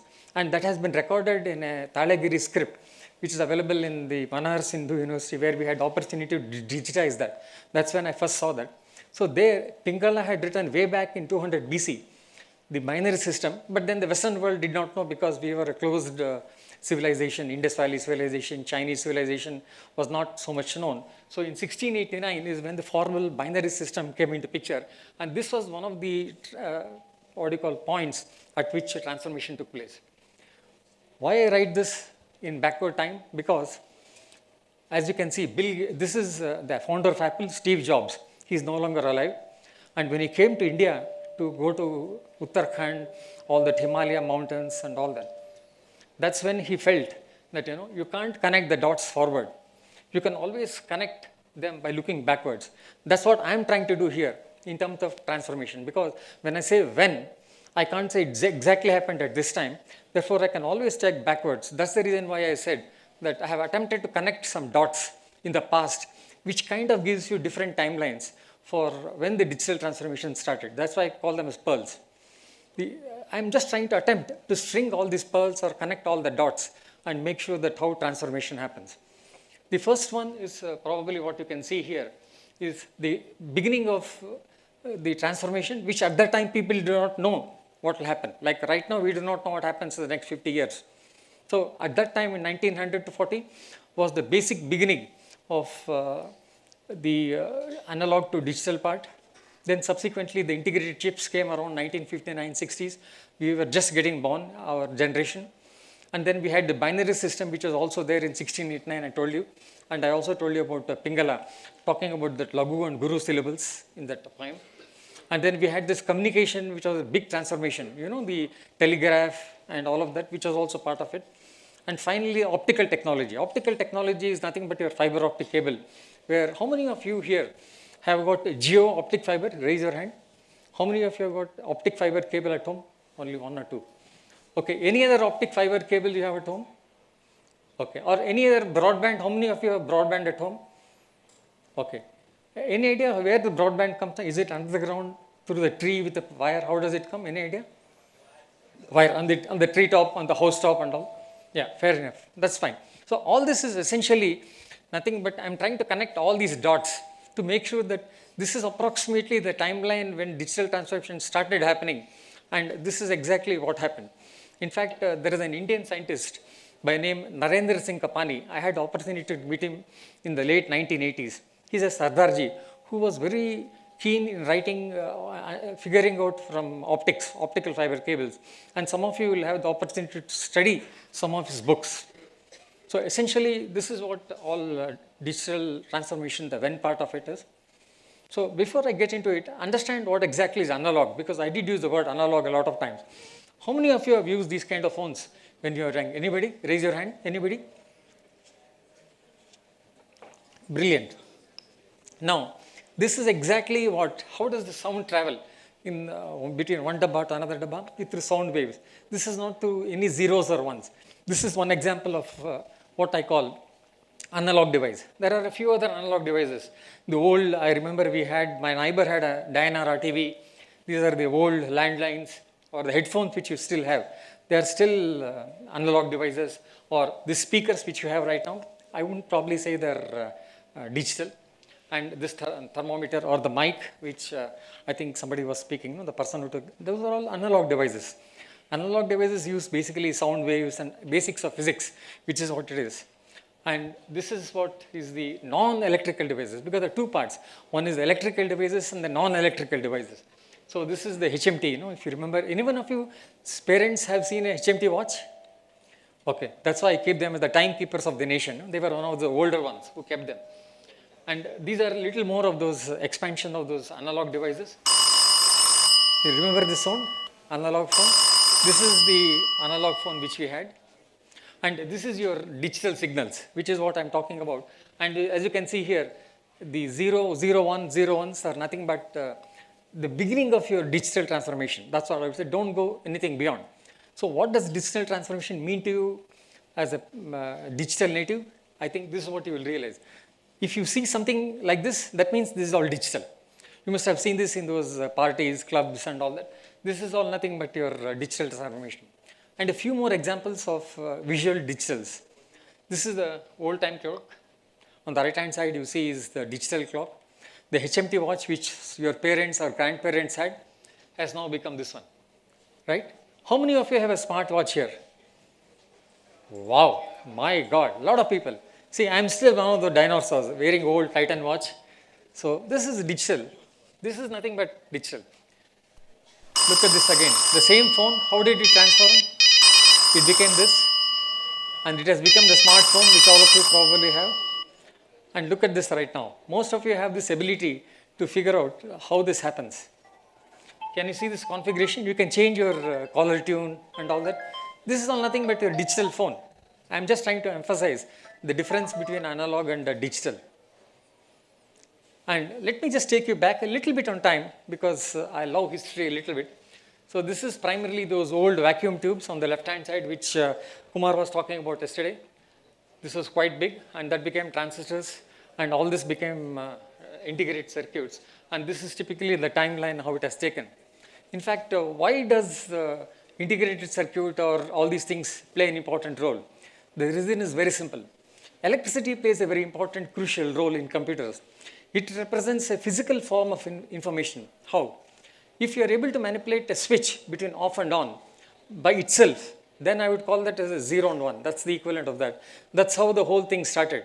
And for those people who are pioneers in physics, they were the ones who started that. And if you remember, the olden day telegraphs and all of that are nothing but that. So then what exactly is this integrated circuit? In fact, yesterday, Kamala madam gave Kumar and me a book, which is the Kannada translation of a very famous book. I call it as sand to silicon, because all these integrated circuits are made out of silicon. What is silicon? Silicon is nothing but mud, maralu, nothing else. And I'll show you a small clip on how this sand, which we think is so useless, I mean, beach, all of that, you will see how that same silicon can actually be transformed to help you. I have a very short video for that, which I will show you here. Once you find quartz of high enough purity, then you want to melt it down, much like I'm melting down sugar to create candy. As I'm doing this, I actually want to wipe down the sides to make sure that any sugar crystals that are forming on the sides are melted down and don't act as seeds in the rest of my sugar, because I don't want those seeds to spread and cause all of my sugar to recrystallize, because that's gross. However, when I'm creating a ingot or a cylinder of semiconductor or silicon dioxide, that's exactly what I want. So what we'll do is we'll take a seed of silicon dioxide that has a good crystal structure and dip it into molten silicon dioxide and then slowly pull it out. As you're doing so, it creates this perfect silicon dioxide crystal structure, which is exactly what we want. Some of you who are in physics or who are probably into chemistry will have an opportunity to work here, because this is a small video from Intel, which manufactures those silicon chips. So I just used to work for that account. So I'm just taken permission from them and wanted to show them, saying that this is for a non-commercial use. So I just wanted to quickly highlight on that part. And this is exactly the binary system. See, on the left hand side, you can see the zeros and ones all over on the other side. On the right hand side, you see a small table. The table where you can see, how do you see, most of us when we talk about 1, 2, 3, 4, we are referring to what we call as the decimal system, because the maximum number we can have is 0 to 9, basically 10 numbers, 10 digits, 10 numbers. Whereas in the binary system, it's either 0 or 1 or a combination of them. So the combinations of that is what I'm talking on the right hand side. You can see 0 being represented as a combination of 4 zeros, or probably 1 being written as 3 zeros 1, and so on, and which you can see on the screen. So this is the reason why this is important, is because if it's possible for you to figure out an on and off switch, then it's quite easy to do that, and I'll show you how that happens. In fact, this is how why do computers need a binary system? Let's just talk about that here. See the small video. Number system with 10 digits, 0 through 9. All of the numbers we can possibly think of use some combination of those 10 digits. Computers, however, operate very differently. Instead, they use a number system that has just 2 digits, 1 and 0. This system is called binary, and your computer uses it all the time. Computers need information in order to do what they do. This digital information, or data, is made up of something called bits. Bit is short for binary digit, meaning each bit is really just a single number, either a 1 or a 0. These bits can be combined to create larger units like bytes, megabytes, and so on that we use to measure our files. The larger a file is, the more bits it has. So something like a high-resolution video is actually made up of millions and millions and millions of ones and zeros. So how exactly do these ones and zeros come together and allow a computer to function? Let's think of binary as a light switch. Imagine that a 1 represents the light switch being on, and 0 represents it being off. With binary, the light is either on or off with no other possible states. So these bits are strung together as different combinations of 1s and 0s, and they form a kind of code. Your computer then rapidly processes this code and translates it into data, telling it what to do. You might be wondering, why do computers use binary instead of the decimal system that we use for counting things in the real world? Well, as previously mentioned, binary has 2 states, off and on. If computers were to use decimal, there would be 10 states instead. Our computers would have to work a lot harder to process all of these. Binary is easier for them to process and also takes up less space. So the message here is, computers use a binary system because they need to work lesser. If you have a decimal system, it will take a long time for the computer to do whatever it is. For example, your GPS coordinates which you get on your smartphone, it would have probably taken 12 seconds to reach where the signal is, as opposed to the binary system where it takes 1/3 of a microsecond. That's the reason why we use binary system. I just wanted to highlight that piece there. Civilization has used a decimal. Then these are a few of those, yesterday Kumar talked about the mainframe, which is all the old dinosaurs, and then the personal computers which you can see over here. And in fact, the word Kumar which he used yesterday was called algorithm. What exactly is this word algorithm? Algorithm was in fact Arabic origin word which was actually picked up by a guy called Al-Khwarizmi. How did he pick it up? Because in Kashmir, we had this Raja called Raja Doher, and when he saw that, he documented all of this. And the person called Al-Khwarizmi, he took it to Persia in the ancient Persian language. And the typical Westerners, they buy Tirgal. So they called Al-Khwarizmi, they called it algorithm because they first saw it from him. And that guy has actually written in one of the books saying that he picked it up from Kashmir when he came in 712 AD. How many of you studied history here? BA people? Arts? Can you raise your hand? Arts Nora? Okay, fine. Because history nearly 712 AD, it is recorded. That's why I just thought I'll share this anecdote. So anyway, this is all about communication. Because if you see here, traveling in space and time has always been on the top of the human fantasy list. Physical transformation of information has been imposed by the laws of physics, because physics tells you gravity, 9.81 kg per gram, all those. And in fact, even if you see our Puranas and all, they talk about the mind, which is being the fastest of all things. And in fact, even if you look at Kalidasa's Meghdut, they had transformation of information using pigeons where they used to tie the hands. So all this is part of that technology.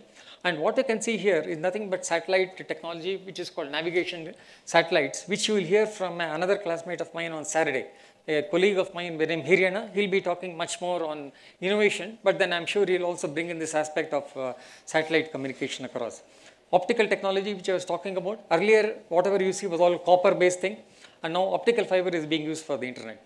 So let's quickly come back to the why part. Why the hell should I understand digital transformation? Why is it required? It's very simple. Progress of humanity over time has happened, and that's the simple reason why we are having digital transformation. In fact, these are postcards which they used to write in my father's time, grandfather's time, and now what is it you guys do? Email. And now not even email, everything is WhatsApp, Telegram. That's also gone. In fact, even this has become old. So that's what I would say. So in other words, what I would say is digital transfer, why is it required? It is required to improve the quality of life. What do you mean by quality of life? Psychological, physical, and financial. Because right now using my phone, I can transfer money or draw money or get the money on cash here. Psychological, whenever I get bored, I can talk to somebody who's close to me and do that. Or even physical, with my digital watch, I can keep walking, or with the phone, I can find out how many steps I have done or the heart rate beat and all of that. All that is the simple reason. Digital transformation is happening only for improving the quality of life, as simple as that. That's what you can see over here. And again, does it mean that improving quality of life at what cost? At an optimal cost. And that's where our Indian transformation happens a lot. And some of this you must have seen. On the left hand side, you can see the purse, and on the right hand side, you can see the QR code. And how many of you were there in the COVID time? Raise your hand. Anybody were having COVID by any chance? Any one of you in the COVID times 2020? Anybody with COVID? Nobody was down with COVID. Oh, very glad. Excellent. Excellent. I'm very happy, because that was the time when the UPI started very big.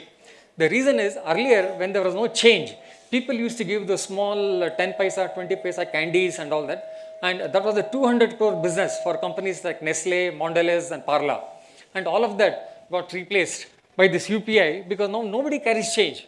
And auto rickshaw and even the bullock carts and everybody, they just want all of this right now. And that's where you can see here. You can see the digital transformation happening here. A blind man, this was in Kashi. He is unable to see, and people want to give him some money, and he cannot see. Therefore, he has got a phone which is connected to the QR code of his voice, which tells him a message saying that that's possible. Now, does it mean that you need to have internet for having the QR code scanned for paying money? No, because that's something which has happened in RBI very recently. This is something which I want to show in the next video here. See this video here on the right hand side. It's an old feature phone, and without the internet, it's just that there is a little delay of about 2-3 minutes, but then all this can happen.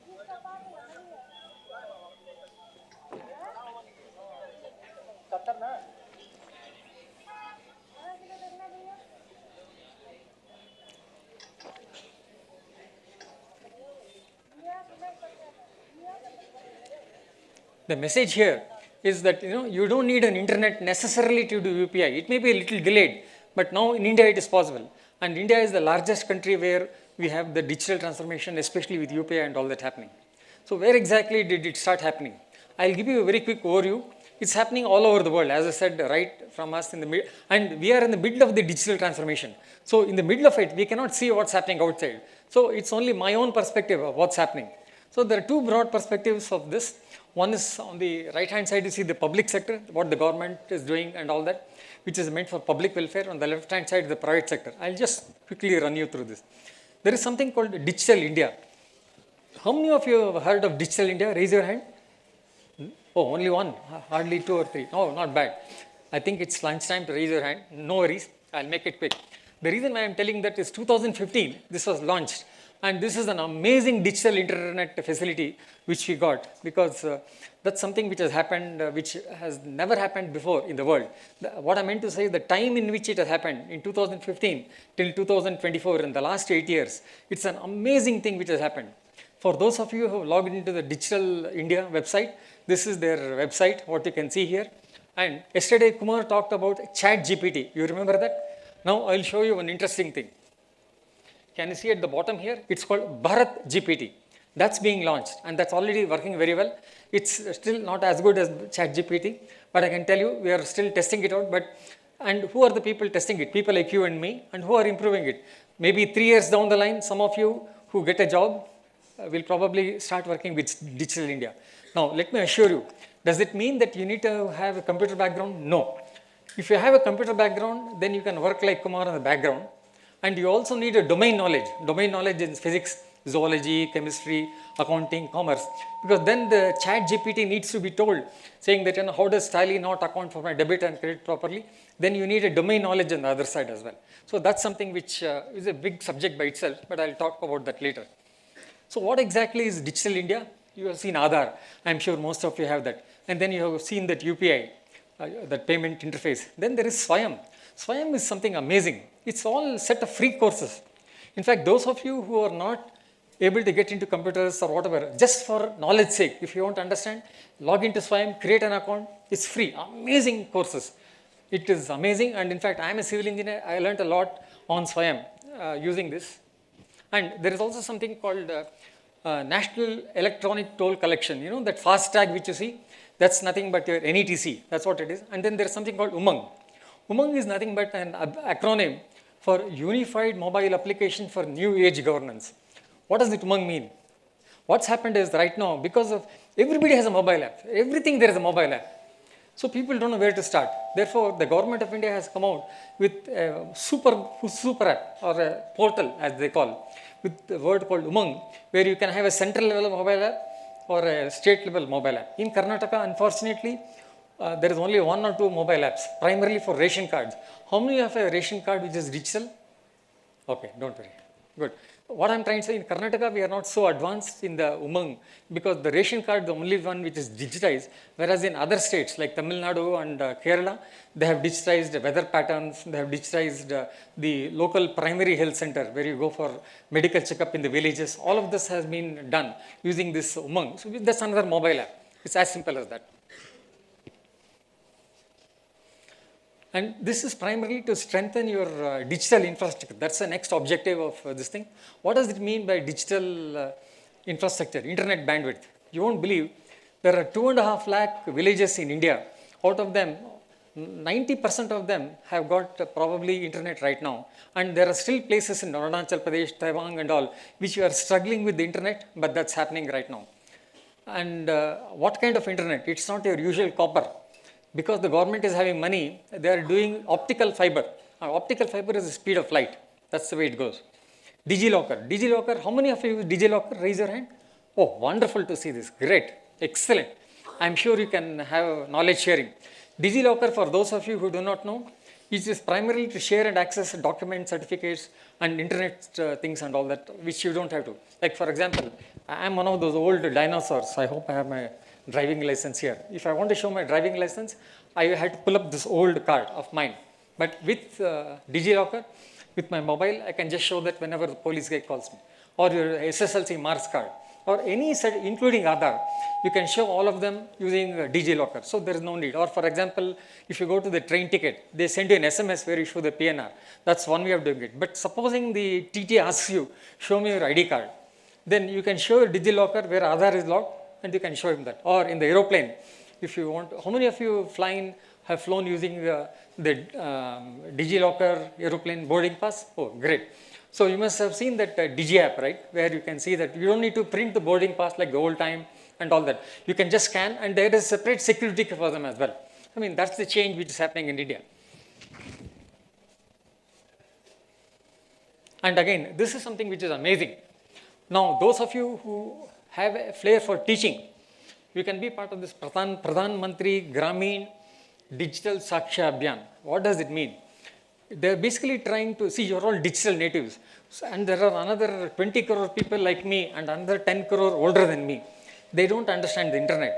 So they want people to train some people to understand WhatsApp, Telegram and all that. In fact, in my own case, my mother-in-law, she didn't understand anything excepting YouTube. And when I taught her YouTube, within 3 months, I realized my data had gone fucked within 3 days. I had to now change my plan to make sure that she uses data. So be careful with the older people, though you teach them a lot, they're equally capable of, without knowing, because for them, they're born in a free world. But again, there are also challenges in digital India because of, the data privacy, cyber hacking, all of that. I will not talk about that. But be aware, the message here is, there is something called Bharat Broadband Network, BBNL. That's being set up right now in India. It is not going to come to cities. It's only in villages. And these are the private applications. All of you know this. These are all aggregators for travel. These are the aggregators for accommodation. And then let's get into the last but 2 pieces of who are the people responsible for this. Because if there is a very famous saying from Govind Dilani, a movie called Tamas, those who forget history are condemned to repeat it. So we need to remember some of those people who are responsible for this. I'll quickly run you through this. The first one is Nyquist. He started improving the telegraph system. This is the first beginning of the binary system, click, click, click, double click, long click, short. You have the short press, long press, right, in your mobile. That's nothing but kind of a mobile binary system. Then you have this John Ambrose Fleming, William Coleridge, and then Forrest. On the right-hand side, you see the ENIAC, and on the extreme right-hand side, you see the, what we call the vacuum tubes and all of that. And this is that great man, the man who bent light, the book which is probably going to be part of your Dharinder Singh Kapani. He worked on pioneering things in optical technology. And on the left-hand side is the 1981 first satellite of ISRO, 1981, where they were carrying it on the bicycle because we didn't have the kind of luxury what some of you have, scooters, bikes and all that. And that's how we have all come through. That's why I call myself and Kumar and others of my age as the digital migrants, whereas you are all digital natives. So you have the advantage of not going all this. But nevertheless, you need to understand a little bit of history. And current day history, from what I know, the guy on the left-hand side is Winston Cerf. Amazing guy. He's still alive. And Robert Kahn. Yesterday, Kumar did speak about him. And of course, the man who started the DARPANET, the Tim Berners-Lee. But then who else is going to be in the future? It's going to be you guys. We want you to do the internet because this is transformation. We are in the middle of the transformation. Therefore, the next future is all in your hands and not necessarily computer science people. Let me assure you, it's all going to be all domains because it's no longer restricted to people with computer science. That's one thing I can assure you because a guy who can probably learn technology without knowing what it is definitely can do that. So how did it happen? I'll quickly run you through some parts of the how. The first part is, let me talk about what that internet is about. So this is Internet is just packs of data sent through electrical signals over wires, above and below ground. So then how does this video get from me in the United States to somebody in Germany or India or Nigeria? Well, for a long time, most of this was done with radio signals relayed through satellites. If I wanted to send an email from the USA to Europe, that data would be sent along the landlines from me to a radio transmitter somewhere, then sent up to a satellite, which would then send it to another radio receiver in Europe, and then travel along European landlines to get to the recipient. While this system worked fine for the internet and for phone traffic for quite a long time, it was eventually displaced by a new system, one that actually sounds crazy to most people. Believe it or not, these days, the way data crosses the ocean is through massive cables that run along the ocean floor. Seriously.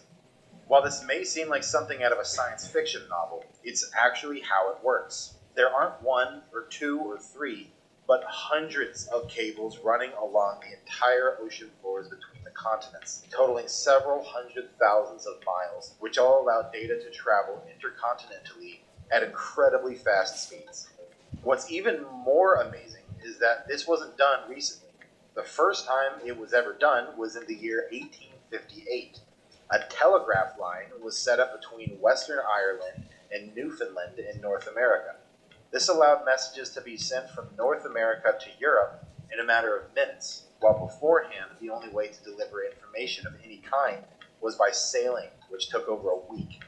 At first thought, it may seem ludicrous and unreliable to run cables along the vast unknown of the ocean deep, but it's actually more reliable than land-based cables. While the process of laying the cables initially is quite challenging, once they're in place, they're safe and sound. On land, things like ice, rain, wind, mudslides, and even cars can disrupt cables above or below ground. Compared to the land world, the ocean floor is relatively peaceful. Hurricanes, tsunamis, and all manner of disasters have no effect on anything that deep.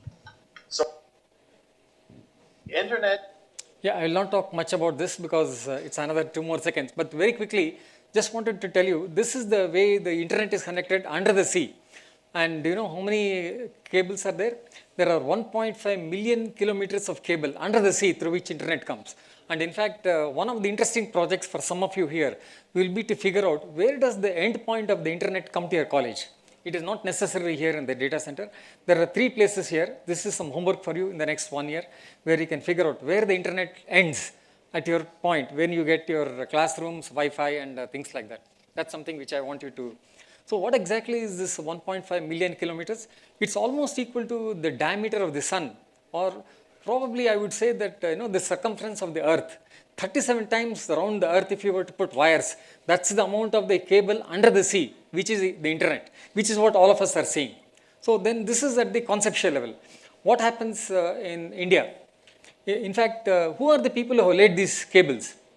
Google, Microsoft, Meta, or whatever you call them.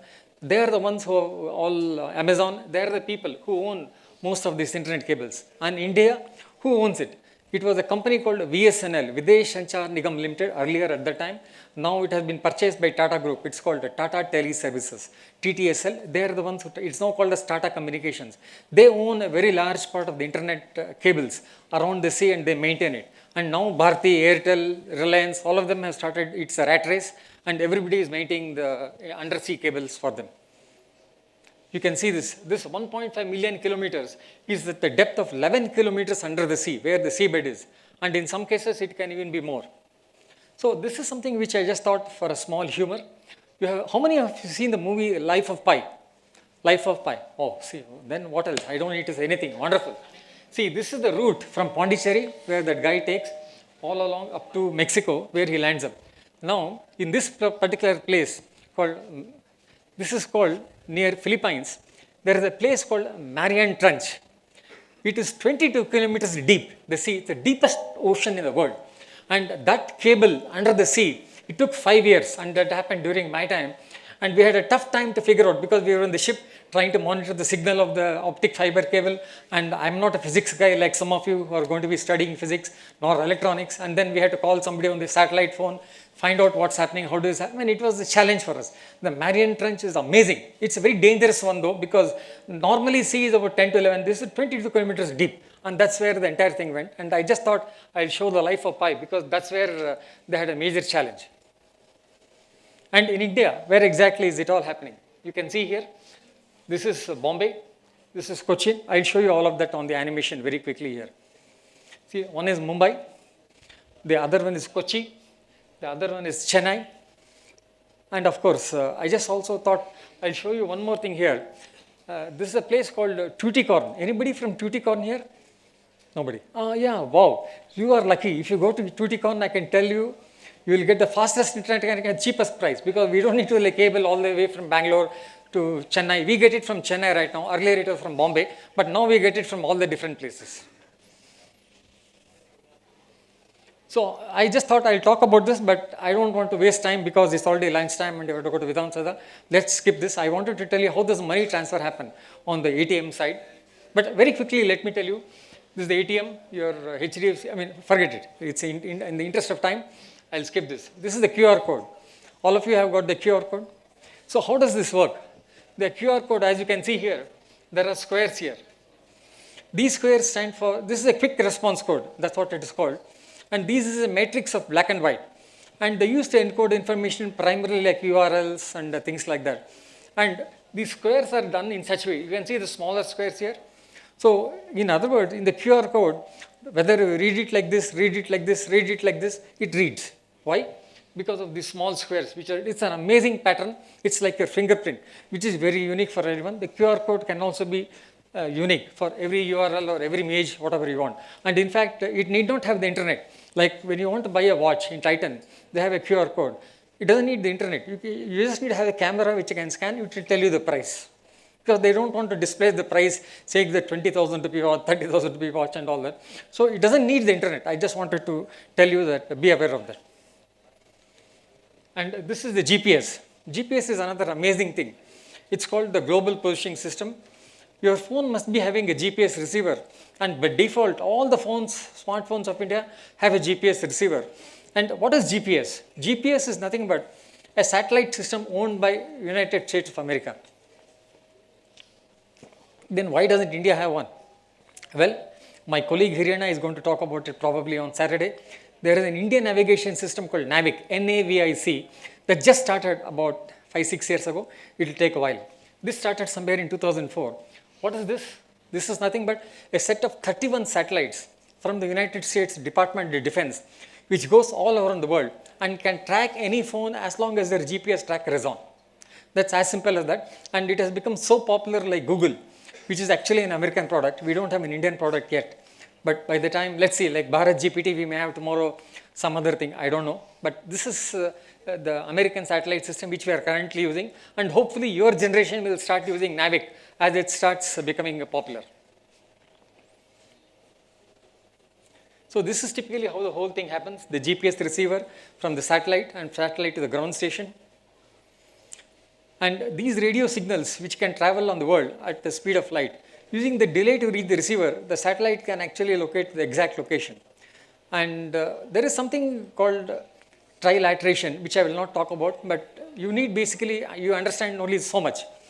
To locate your exact spot on the GPS, wherever you are, if you have 3 satellites tracking your phone, that's good enough for you to track. And more number of satellites that track, the more accurate your location is. If you understand this, that's enough.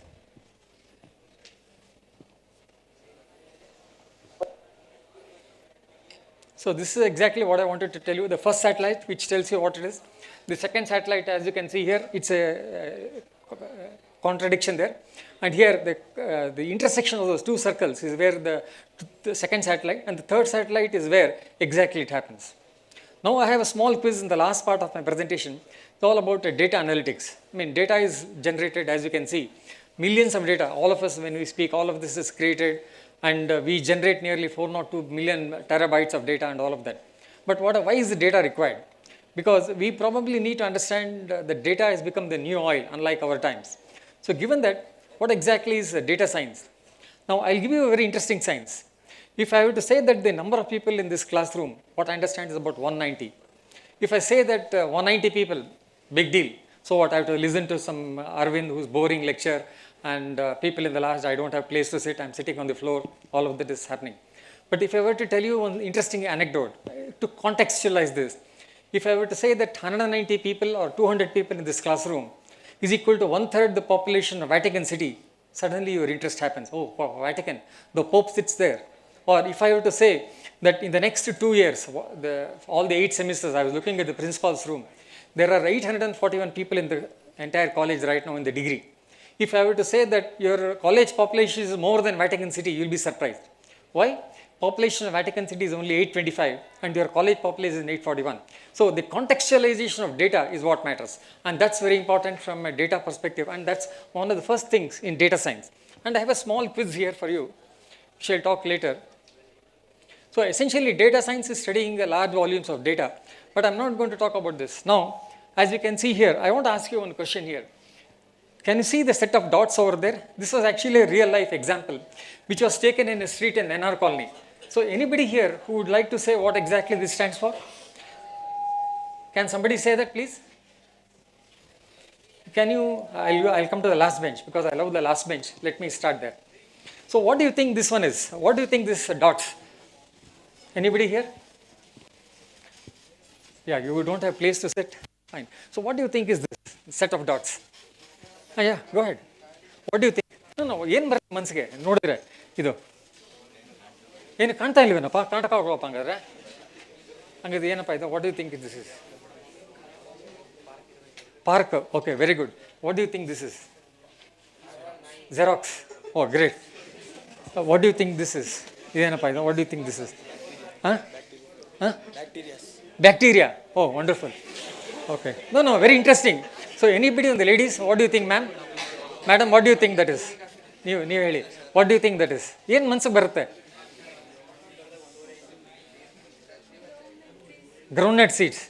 Good. No problems. Interesting. I get varied responses. I will not ask anyone. Yenappa idu? Tree na idu? This is a tree according to one of them. Anything you have to say? What do? Snow. Oh, wonderful. Yeah. See, it's amazing. See, this is what data analytics is all about. A simple set of dots.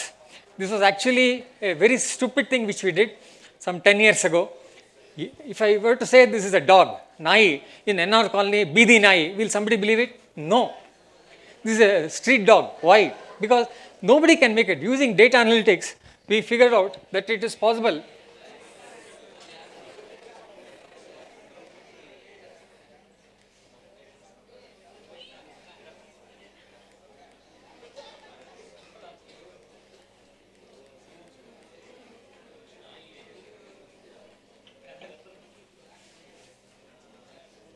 Can you see the dog there? The red line? Right? Now, this is the first experiment we did. Now, what do you need for data analytics? You need the ability to have statistics, that's for sure. But the rest of it is all common sense, which I'll explain what it is. So, how many of you are not able to see the dog? Not able to see the dog? Not yet. Don't worry, you are a minority. Majority are able to see, right? So, this is the ability to see unseen patterns.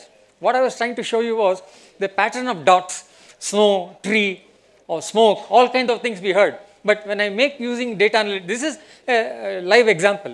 But then if I were to give data in the college, how many people passed, what gender, or I can bring out brilliant kinds of slicing and dicing based on what I think.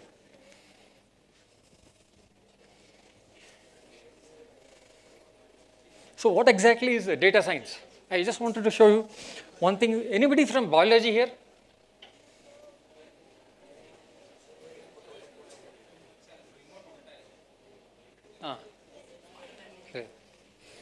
Anybody from biology, any biology student here?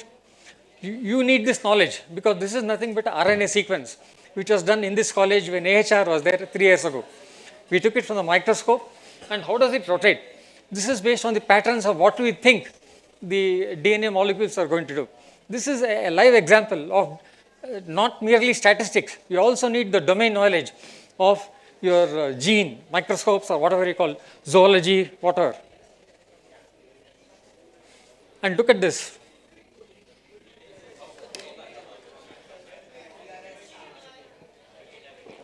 Now, this is another example of data analytics. How does the ball tracker work? Mere statistics will not help. You need to have the knowledge of cricket. So, you need to apply both these together and then understand. So, what I am trying to tell you essentially is, don't worry if you don't know computer science. Even any domain knowledge, you know the domain, whatever you have, zoology, botany, physics. Be thorough, that's good enough, and you have an opportunity there.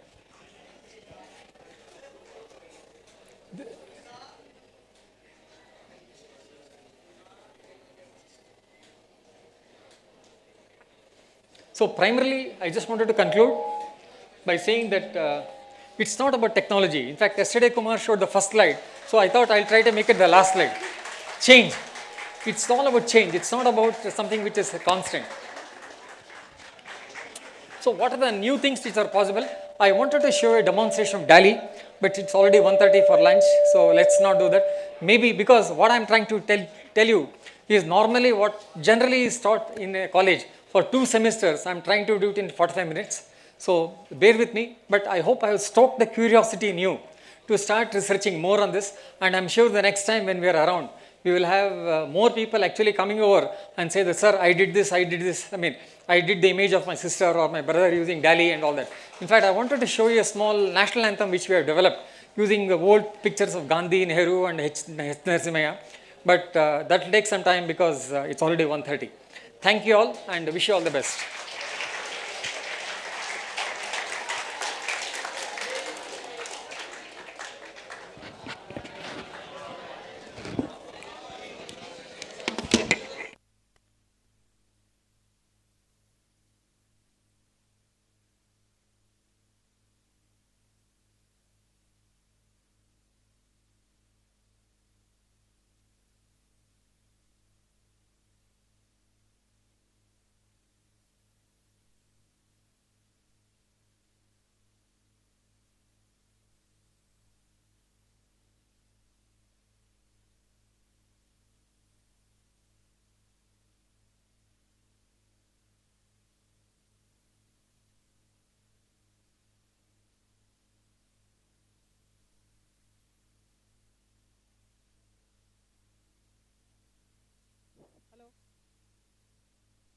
ಇಲ್ವಾ ಇದು hello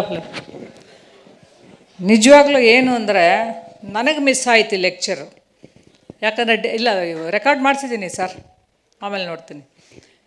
ನಿಮಗೇನು ಸಿಗ್ತಾ ಇದೆಯಲ್ಲ, first lecture ಆಯಿತು, second lecture ಅದರದ್ದು continuity. ಆದರೆ ಅವರು ಇಬ್ಬರು ಮಾತಾಡ್ಕೊಂಡಿಲ್ಲ. That is your luck. ಒಂದು ಸಬ್ಜೆಕ್ಟ್ ಇನ್ನೊಂದು ಸಬ್ಜೆಕ್ಟ್ ಕಂಟಿನ್ಯೂಯಸ್ ಆಗಿ ಸಿಕ್ಕೋದು. ಪ್ರೊಫೆಸರ್ ಅರವಿಂದ್ ಅವರು ಇವತ್ತು ಡಿಜಿಟಲ್ ಟ್ರಾನ್ಸ್ಫಾರ್ಮೇಷನ್ ಬಗ್ಗೆ ನಿಮಗೆ ಅದ್ಭುತವಾಗಿ ಕೊಟ್ಟಿದ್ದಾರೆ. ಅವ್ರು ಏನೇನು ಹೇಳಿದ್ರು ಅಂತ ಹೇಳೋಕ್ಕೆ ನಾನು ಕೇಳಿಸ್ಕೊಂಡಿಲ್ಲ, ಅದಕ್ಕೆ ಹಿಂಗೆ ಹೇಳಿದ್ರು ಹಂಗೆ ಹೇಳಿದ್ರು ಅಂತ ಹೇಳಲ್ಲ ಈಗ.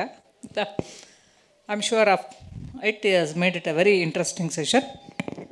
On behalf of National Education Society and on behalf of all of you, it is my pleasure to extend vote of thanks for him. ಈಗ 1:15 ನಾವು ಕಾಲೇಜನ್ನು ಬಿಟ್ಬಿಡಬೇಕು. 4:45 ಅಲ್ಲಿ ಬೀಗ ಹಾಕ್ತಾರೆ. BA, BSc, BCom ಆಯಿತಾ, BSc ಅನಿಮೇಷನ್ನು, ಈ 4 ಸ್ಟ್ರೀಮ್ ಅವರು you are not going out of the college for food. ಇಲ್ಲೇ ಕ್ಯಾಂಟೀನಲ್ಲಿ ತೊಗೊಳ್ಳಿ, ಡಬ್ಬಿ ತೊಗೊಂಬನ್ನಿ ಅಂತ ಹೇಳಿದ್ದೆ ನಾನು, ಎಲ್ರಿಗೂ ಡಬ್ಬಿ ತನ್ನಿ ಅಂತ. ಬಿಕಾಸ್